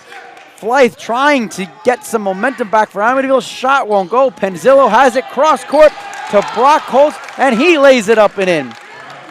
40 seconds remaining, and it's 53-37. There's a steal by Colts, and uncontested with the layup. Warriors are in trouble here as the bleeding is getting out of control. 4 straight points for Colts. 12-0 run for the Mustangs, and that shot is no good, and it'll be Penzillo who finally slows things down. Shot clock turned off here as time winding down in the third, and they're going to call a reach-in foul on Alan Dotson-Isabel as he reached in to try to get the ball away from Blake Colts. 55-37, very quickly, Aaron, this game's gotten out of hand. A lot of missed three-pointers from Amityville, and I feel like if they maybe didn't miss those, then the gap would not be as wide as it is. McNeely has his pocket picked by Tristan Trellis, fresh off the bench, looking to take it himself, trying to get the lane, can't do it, but with the putback is Takai Mason as the buzzer sounds. So the Warriors finally able to end the 12-0 run with Takai Mason's layup at the buzzer. But boy, was the damage done in the last couple minutes of the third quarter. Right now, Amityville trails the Mount Sinai Mustangs in the championship game of the Fred Williams Classic, 55-39. Don't go anywhere. The conclusion of this one coming up next. Fourth quarter action on the Amityville Broadcasting Network.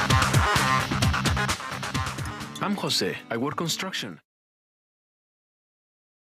I'm Jose. I work construction. My day starts at 4 a.m. Life's tight, but I eat right by choosing one day a week to prep multiple meals with healthy recipes. Then I freeze the extra. I save money by bringing lunch to work. Then dinner is already made. Life just got easier, and I have more time to spend with my family. To learn how to eat right when life's tight, visit snapedny.org to learn more. SNAP-Ed is funded by USDA Supplemental Nutrition Assistance Program, or SNAP. This institution is an equal opportunity provider. This is Mark Stewart, center for the Amityville basketball team, and you're watching Warrior Basketball on the Amityville Broadcasting Network.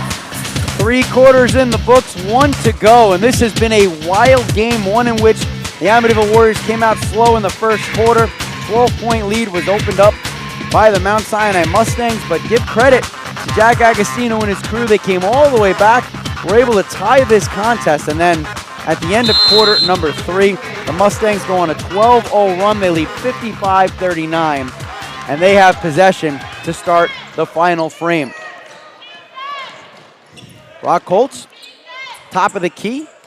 Brian Vales dribbles from left to right, gets it back to Colts. Colts fakes the shot, tries to throw a pass underneath, tipped out of the hands of McGlure, out of bounds in the corner, and the officials will reward possession to the Warriors. Blythe, Dickerson, Clinton, Mason, and Tristan Trellis remains on the court to start the fourth quarter here for Amityville.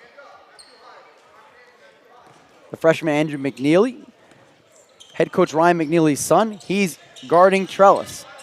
Pass to Dickerson, fakes right, goes left with the left hand, doesn't go, rebound McGlure, and here come the Mustangs. McGlure keeps it himself and tries to take a pass back and couldn't do it, ends up traveling. Turnover for the Mustangs. Warriors get possession, trailing 55-39, opening 35 seconds of quarter number 4.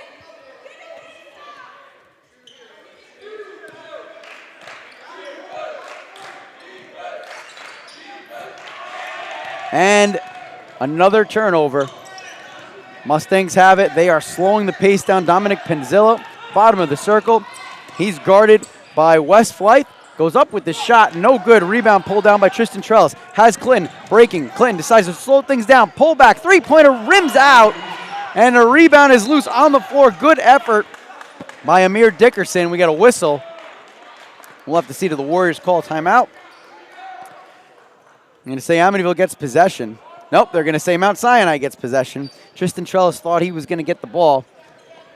Warriors will put pressure in the backcourt. McNeely close to midcourt. Now he crosses it.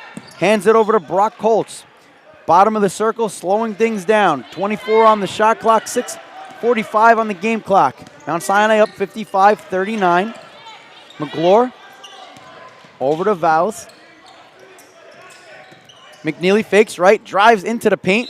Bounce pass tipped away, out of bounds, and the Warriors will get it back.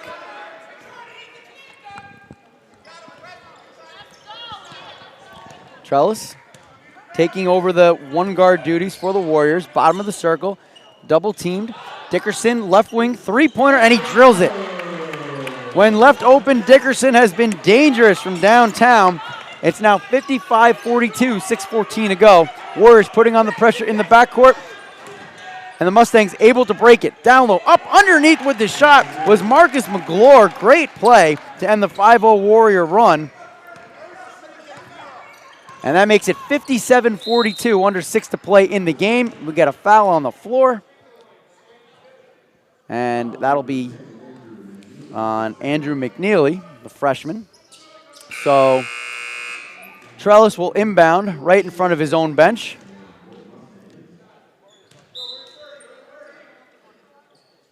And takes the easy option, getting it into Dickerson.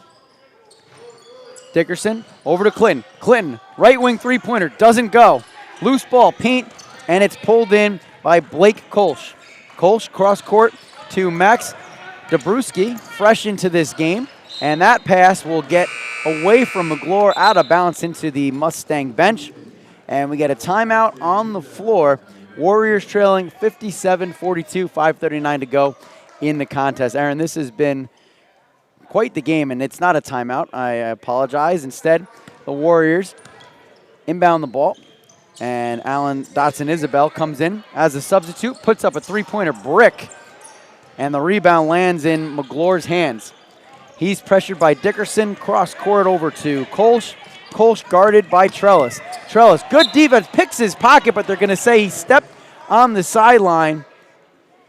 And possession will go back to the Mustangs, but good defense by Tristan Trellis. We're seeing a lot more attempts at three-pointers from Amityville, but they haven't really finished on most of them. Pass tipped away by Takai Mason, takes it all the way himself for the two. 57-44 with 5:10 to go in the game. Warriors still trailing. Good defense at midcourt by Dickerson, but they're going to call a foul on Amir Dickerson, so it'll be Marcus McGlure inbounding right in front of us. And now we do get a timeout on the floor. 5:02 left in the game, 57-44. And sometimes you say, Aaron, that maybe it's starting to get a little late, but we've already seen the Warriors come back, but they have probably exhausted themselves having to make all these comebacks to this contest. Do they have one more in them? They certainly have to start building up some momentum.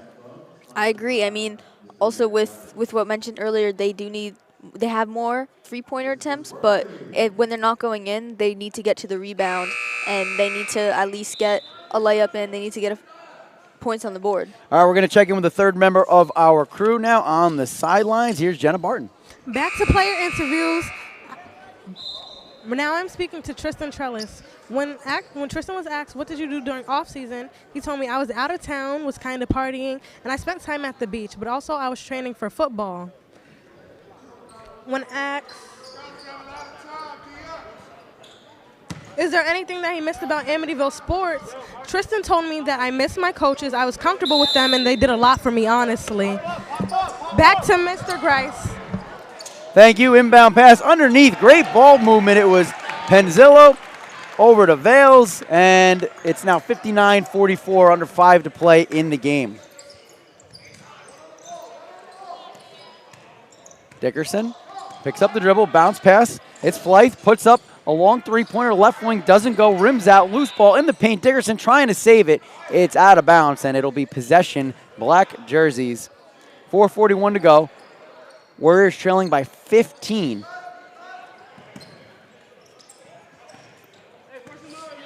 McGlure has it, pressured by Dickerson. He steals it, 1-on-2, takes it himself, up with the shot, no good, but we get a foul on the floor, and that will send Amir Dickerson to the charity stripe. And that is a good place for Amityville to be right now, a chance to put points on the board with that clock frozen at 4:33. I mean, they've made a comeback before. I feel like they can make it again, especially with Dickerson about to make a free throw attempt. Stuff like this, attempts at points, at free throws and three-pointers, it will help them close the gap. Dickerson hits the first free throw. The second gets the bounce. So Dickerson has done his part from the line tonight. Warriors still trail 59-46, 4:33 to go in the game. Corner, Vales, shot, too strong. Loose ball pulled down by Flythe. Dickerson has it, gets it across midcourt, slows things down for Amityville. Warriors setting up a play, cross court, it's Trellis. Trellis in front of the Warrior bench, floats a pass over to Mason. Three-pointer now from the corner, won't go by Dotson Isabel, but the rebound pulled down by Dickerson in the paint, gets the finger roll to fall, and with 4 minutes left in the game, it's 59-48, Warriors trailing.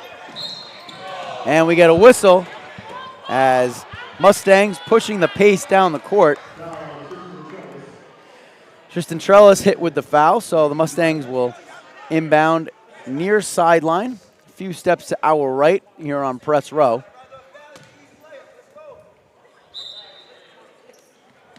Benzillo gets it in to Kolsch. Top of the key, over to his twin brother. Right side, down low, left low, blocks, up with the shot, doesn't go from Vales, gets his own rebound, and the Warriors come away with it. It's Trellis, far sideline, triple teamed, gets it in the hands of Dickerson.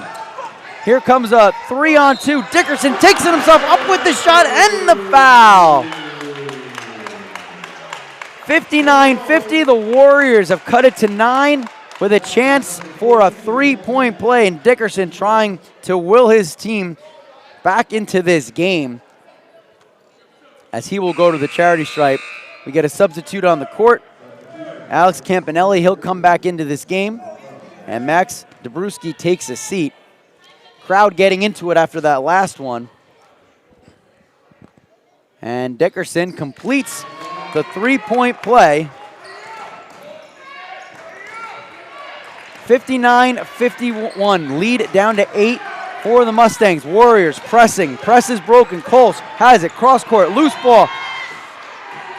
And the Warriors come away with it. It's Flythe. Loses the handle. Ball on the floor, picked up by Trellis. Trellis looking for help, finds Dickerson, far corner. Fake, steps back behind the arc, puts up the tray and drills it again. Amir Dickerson with another big three. It's 59-54 as we approach the 3-minute mark of the fourth quarter.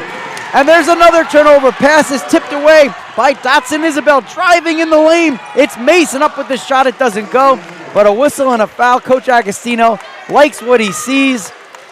And the momentum has clearly shifted here in quarter number 4 to Kai Mason to the free throw line with the Warriors trailing by 5, 2:55 to go in the contest. I think to this newfound energy, I think we have to thank Amir Dickerson for that, because we've seen again on this court the leadership that he has, and then he's leading this game. He's making plays, making important plays for his team that's closing the gap. Mason misses the first free throw. Warriors on a 10-0 run, still trailing by 5. But a very quick turnaround.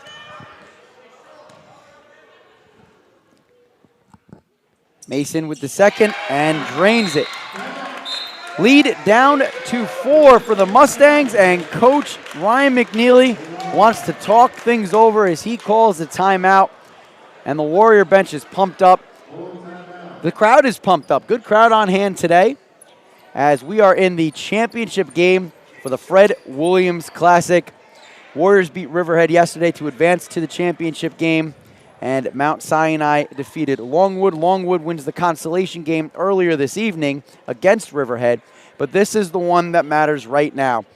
Non-leagues doesn't really matter for the postseason for the Warriors, but these are big games early on. It gets your team ready to go for the regular season, good competition, and of course, this Fred Williams tournament means a lot to the locals here in Amityville.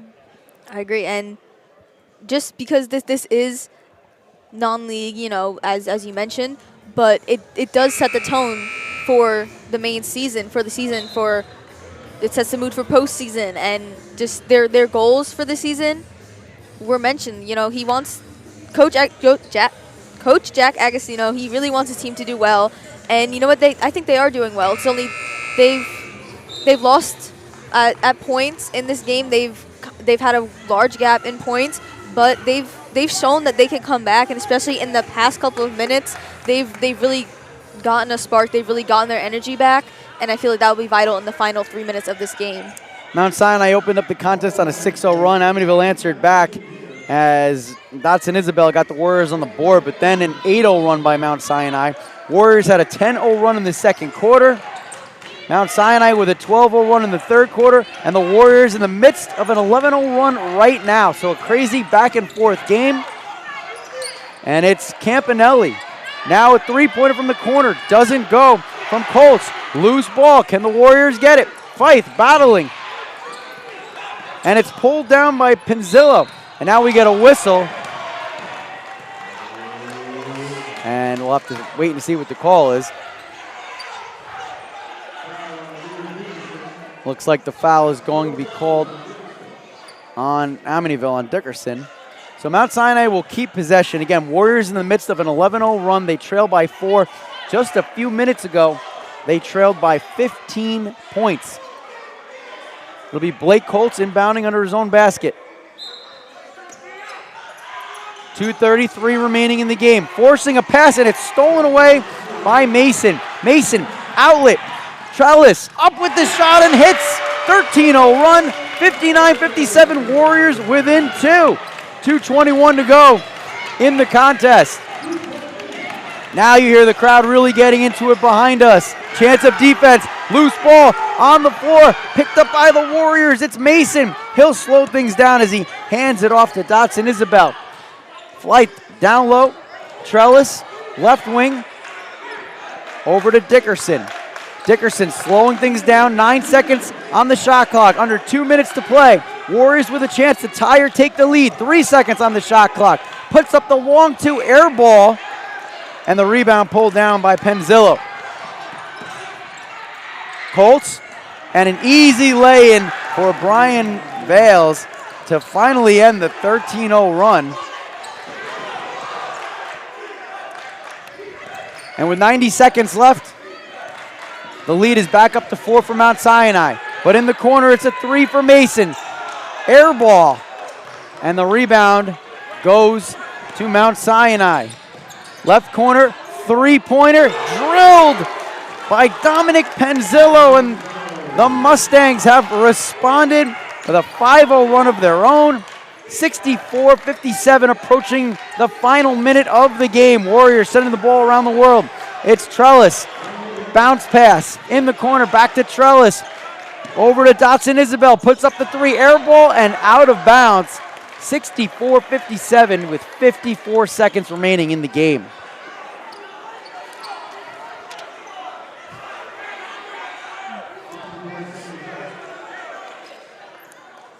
.50 run is the response from the Mustangs after a 13-0 run from Amityville. It's Mount Sinai ball, trying to break the press. They're in trouble, and we get a foul. We call a reach-in. Agostino opting to stick with Dotson Isabel and Tristan Trellis, who have brought a spark to this team, along with, of course, Amir Dickerson, who has been dynamite from beyond the arc tonight. Do the Warriors have one more comeback? They're going to have to start considering fouling, as there's 50.5 seconds left in the contest. Full court press, and there's a foul after it's inbounded to Brian Vales. And both teams will take the walk to the other end of the court. Foul is called on Takai Mason, his 4th foul of the game. And now the Mustangs in the bonus, so that will send Brian Vales to the free throw line, and we can expect Aaron to see more of this as Amityville has to preserve as much clock as possible if they want to complete the comeback. They've been so close but haven't been able to get over the hump. I mean, this is crunch. This is it. This is crunch time for the Warriors, and they really need to close this gap. I mean, they've gotten really close, but again, this is the final minute of the game. They really need to get some more points on the board if they want to get this thing rolling. Vales misses the first free throw. Crowd getting into it, trying to distract him. Second free throw is perfect. And with 49.1 seconds left, Warriors trail 65-57. And they're Warriors trying to save time and roll the ball, and clock doesn't start until somebody touches the ball. We got a whistle, some confusion here. The official goes to the scorer's table, straighten things out, and Dickerson chasing the ball down by the locker rooms. He'll give it to the official now, and the Warriors will inbound once again in their own backcourt. Blake Colts will try to make things difficult for Amityville. Dickerson gets it into Dotson Isabel, and now the press called off. Dickerson trying to take it himself, kicks it out. Tristan Trellis, three-pointer, and he drills it. Number 3 hits a 3, and the Warriors have life still, 65-60 with 38.9 seconds to go, and another timeout on the floor. I can tell this is going to be an amazing end to an amazing game, a 5-point difference with just amazing play by Tristan Trellis right there, a three-pointer. That is what we need to see more of from the Amityville Warriors. The Warriors have yet to lead in this game. They've trailed by as much as 15. They've come back multiple times. They tied it once near halftime. They got within 1 point just a few minutes ago, and you have to give the Warriors credit. Mount Sinai has been the more consistent, better team throughout this contest, but Amityville will not go away. And it'll be interesting to see how they finish this game. 38.9 seconds left, not a lot of time, but the Warriors have been very good from beyond the arc, which makes this essentially a two-possession game. I mean, I think what Amityville needs to focus on in the last under 40 seconds left of this game, they need to keep the ball out of Mount Sinai's hands. They need to be more focused on those turnovers and not making them happen so much for Mount Sinai instead of for them. They need to get the ball back, and this is, as you said, a two-possession game. This could very well turn in their favor. So the Warriors will send out Flythe, Dickerson, Trellis, Dotson Isabel, and Takai Mason. John Clinton spending much of the fourth quarter on the bench here. Agostino trying to go with the hot hand. It'll be Colch, Penzillo, brother Colch, Campanelli, and Brian Vales on the court here for Mount Sinai. 38.9 seconds to go. Warriors trail by 5. Full court press by Amityville. Mount Sinai trying to get the ball in bounds. They get it in the hands of Penzillo. He needs help. Gets it over to Campanelli. Long pass. Colts up with the shot. No good at a foul. Smart foul by the Warriors, preventing Colts from scoring, but he will go to the free throw line. 32.4 seconds left in the game. And the shot clock, although not yet officially turned off, will be turned off. And there it goes. Shot clock goes dark for the final time unless this game ends up in overtime. Warriors still trailing by 5, 32.4 seconds left. Blake Colch at the free throw line, and he sinks the first one. Still a two-possession game. Warriors trailing by 6. This is a big free throw here because this would make it a 3-possession game, and Colch comes through. Warriors are going to have to act fast. They roll the ball in, and Dotson Isabel forced to pick it up. In the corner, three-pointer by Hines, fresh in off the bench, no good. Outlet pass to Colch, cross court to his brother, and now it's Vales. 18 seconds left, the ball goes out of bounds. Or are they going to call a foul on the play? They're going to call a foul. So that will send Mount Sinai back to the line, but this one is starting to look a little bit out of reach for the Warriors. Give them credit, they played hard, but trailing by 7 with 18 seconds left, this one's going to be tough to come back for. First free throw falls for Vales, and it is now an 8-point lead, 68-60, 18.3 seconds remaining. Second free throw, bounces around, no good. Rebound Dickerson, 15 seconds left. Dickerson pushing the pace, has it right wing, puts up a three-pointer, drills it. Dickerson not giving up. 68-63, 7.7 seconds left, and another timeout. Warriors just will not go away. Dickerson has done everything to keep his team in this game. Do the Warriors have a little more magic left? It's going to be very difficult, Aaron, as Mount Sinai has possession with a 5-point lead and 7.7 seconds to go. I mean, the Warriors, they are persistent. They are not giving up, and this game has been very far wide gap in scores at one point, at a few points actually, but the Warriors have made it clear that they do not give up. They will not give up, and they really set the tone for the beginning of their season that they are a formidable team that has what it takes to take on any team that they can. Warriors back out on the court. It'll be Hines, Dotson, Isabel, Trellis, Dickerson, and Wesley Flythe. Possession belongs to the Mustangs.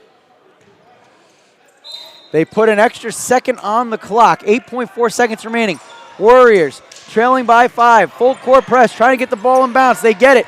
Vales has it, finds Kolsch, 5 seconds left, and trailing is Tristan Trellis, and gives the shove from behind, and that will send Mount Sinai back to the free throw line. Brock Kolsch, but with 4.2 seconds left and a 5-point lead, a chance to make this a 3-possession game.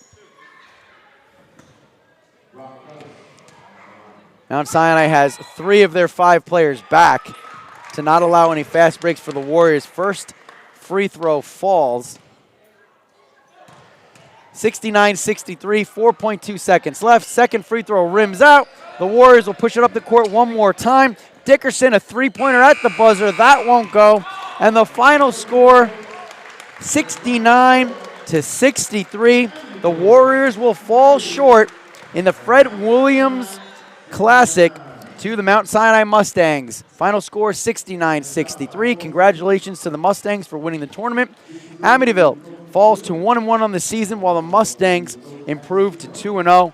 Even though the Warriors lost this game, and there are certainly things that they can work on, Aaron, they were able to come back over and over again. And we're going to check in with the head coach in just a moment, as our sideline reporter is waiting to get an interview, Janiyah Barton, but we'll get to her in just a moment as soon as Coach Agostino is ready. But Aaron, this one, despite the fact that the Warriors need to improve, they showed a lot of heart. They did, indeed. And as we said before, the Warriors, they are persistent. They really did not give up, and it was a 6-point difference in the final score of the game. And that just really shows that even though they were trailing by 15 at one point, they did not give up. They really persisted, and especially Amir Dickerson, and he just did. You can really see his leadership and his confidence in the game and his willingness to do whatever it takes to make plays for his team, to make plays for himself, and to put points on the board for his team. Hey, Dickerson is really stepping up. He's clearly the face and the leader of this Warrior team this year. His coach, Jack Agostino, just handed him a trophy as one of the top players in this tournament. And another trophy being handed out, and that's going to go, of course, to Dominic Penzillo. So the two best players on these two teams, Dickerson and Penzillo, they both get awarded trophies. Taking a nice photo right now with Coach Jack Agostino in between them. And both of these players, Penzillo, he's a senior. He's looking to do big things this year for the Mount Sinai Mustangs. And, of course, Amir Dickerson, he has this year and another year after this. So Amityville, a bright future with him. But a disappointing loss for the Warriors. A lot of heart shown, a lot of effort. Dickerson trying to will his team to victory. But Warriors come up a little short, 69-63, and we're going to send it to our silent reporter. Hi, Coach Agostino. I'd like to ask you a couple questions. Is that okay with you? Could you want to right after I talk to them quick? Yes. All right, so I'm going to give Coach Agostino a minute. And thank you. We'll go back to Coach Agostino. He'd like to address his team first, and that's understandable. But Aaron, what are your thoughts on this contest? Do you see this as a game in which the Warriors showed that they can hang with anybody because of their heart, or was it their heart that kept them as close as they did? Their skill set needs to follow behind. I think that this game did show that they do have the heart to compete against any team that they face up against. I know Mount Sinai, as we mentioned before, is a really good team, but so is Amityville. And even though they were trailing behind a lot in this game, they never quite had a lead, but they were really close at a few times, just that they need a few things they need to work on. But again, this is a non-league game. It's just a tournament, but this will get them ready for their actual season and as they're getting ready for postseason as well. We're still hoping to check in with Coach Agostino to get his thoughts on this contest. Post-game show coming up in just a few minutes. Aaron Kruder, Christian will also be back to break this one down. But while we wait for Coach Agostino, you can see the cheerleader mats getting put out on the court. I wonder if they have practice or something coming up. Tomorrow, actually, there is a wrestling tournament at the high school, so they're actually putting out the wrestling mats right now. Fun weekend, packed weekend for the Amity Warriors. Yes, that's right. Tomorrow's the big tournament all day long, and why not get a head start? Athletic Director Evan Farkas out on the court doing the heavy lifting. But again, the Warriors fall to 1-1 on the season after dropping the championship game of the Fred Williams Classic by a final score of 69-63. And we're going to step aside for a moment as we wait on Coach Agostino. Don't go anywhere. Hopefully we'll get the coach in the post-game show. And that'll be coming up right after this. Final score, Warriors fall to Mount Sinai 69-63. Post-game show coming up in just a minute here on the Amityville Broadcasting Network. I've been driving trucks for a long time. Safety is my #1 priority. I know that my truck has huge blind spots. That's why I remember to check my mirrors often for smaller vehicles. Everyone can help keep our roads safe. Next time you're behind the wheel, try to avoid lingering in those blind spots. It can be dangerous. Let's all plan to share the road safely. Learn how at www.sharetheroadsafely.gov.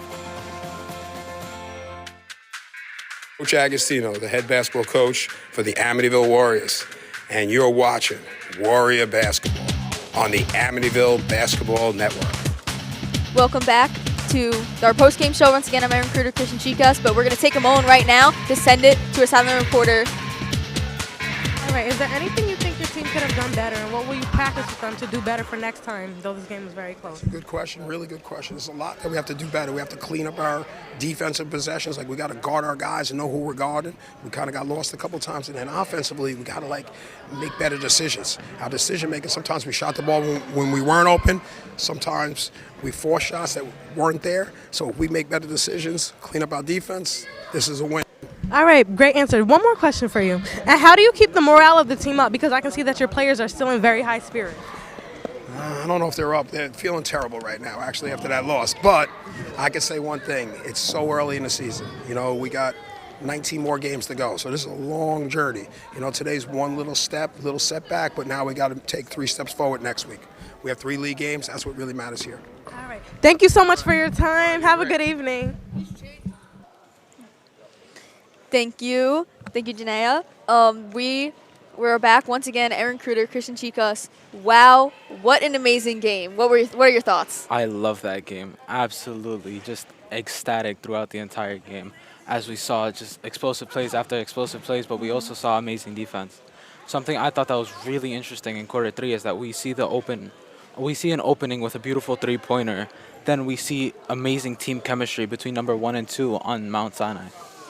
And as I noticed, number 1 and 2 on the team, Brock Kolsch and Brian Vales, they both have brothers on the team, but they are both definitely made a lot of productive plays, a lot of important plays for Mount Sinai that definitely allowed them to win. I noticed Vales, he made a lot of rebounds in his net. I mean, he's a pretty tall guy, so that works out well for him. But again, he's a very important player for the team, as was Cole's putting up a lot of points as well. And can't not talk about Dominic Penzello. I mean, he got the MVP of this tournament for his team, and he definitely put up a lot of points. He started off the game, he scored the first points of the game, so we can already tell that he was a great player, and we just seeing him on the court making these plays, you can really tell that he has a lot of heart for the game. Yeah, something I thought about that was really interesting with both the offenses is that in quarter 3 and quarter 4, you see Amir Dickerson really step up to that leadership a lot more. Especially in quarter 3, I was noticing a lot more of his head flicking, him moving his hands, him signaling for his teammates to open up so that he could create opportunities for himself and his other teammates. But also Mount Sinai changed their offensive strategy, in my opinion, because in quarter 1 and quarter 2, I saw them a lot applying pressure to the defense, really just approaching them with all they had. But in quarter 3, I saw them lay back a lot. Instead of approaching the defense, they let the defense approach them as to create more opportunities. No, I agree with what you said. I mean, I also noticed that in quarter 3, Amir Dickerson, he stepped up. He really did. And that's just a tell to his leadership skills and the roles that Agostino has him with on the team, because I mean, as you said, I noticed a lot more of him motioning to his team. He's setting up plays for his team, and you know the Warriors had a really good comeback in the second quarter, and they almost had Mount Sinai in the fourth quarter. You know, they got really close to a 2-possession difference, but unfortunately they did fall short. But we saw a lot of heart from the Warriors, especially from Amir Dickerson, who he won the MVP of his team for this tournament. And again, this was a really meaningful tournament for the Warriors. Yeah, I really love the chemistry and leadership between both teams, because especially with Mount Sinai, I realized the chemistry, they confided in each other a lot more in quarter 3 and quarter 4. You saw a lot more long-range passes across the court, half-court passes. You saw passes where they would apply pressure near the rim and then quickly pass it to the corner to get those openings. And I want to say after the second quarter, when Amityville did catch up, there was a 1-point lead. The 1-point difference Amityville had, we saw in the third quarter, again, as you said, Mount Sinai opened up with a 3-pointer, and that really did start them off. I think they went on a 15-point run at that point, and that just shows how they can adapt to anything that Amityville throws at them, just as Amityville adapted to what they had thrown at them, because you can just see that these are two really good teams, and the score was pretty close. I mean, it was a really good game. Really, it was a good game, and I want to say that, you know, they're both very adaptable teams. But what were your final thoughts on today's game? Final thoughts? Incredibly impressive game. I've loved the chemistry between both teams. I love the leadership between both teams. I think it really just shines through that they can change their pace. They can keep up the pace. But no matter what they do within their teams or within their strategies, they always have that chemistry. They're always there for each other. I agree. Now, I want to thank you guys for tuning in. Again, final score of the game, 69-63. Amityville Warriors fall short to Mount Sinai Mustangs. Exciting game, as we said. Key players, again, the leadership, teammates, amazing thing. Once again, I'm Aaron Kruder. This is Christian Chicas, and we are on the Amityville Broadcasting Network. Final score again, 69-63. Mount Sinai wins the Fred Williams Memorial Tournament. We'll see you next time on the Amityville Broadcasting Network. Go to AmityvilleWarriors.com for upcoming broadcasts and events. This has been a presentation of Warriors Basketball on the Amityville Broadcasting Network.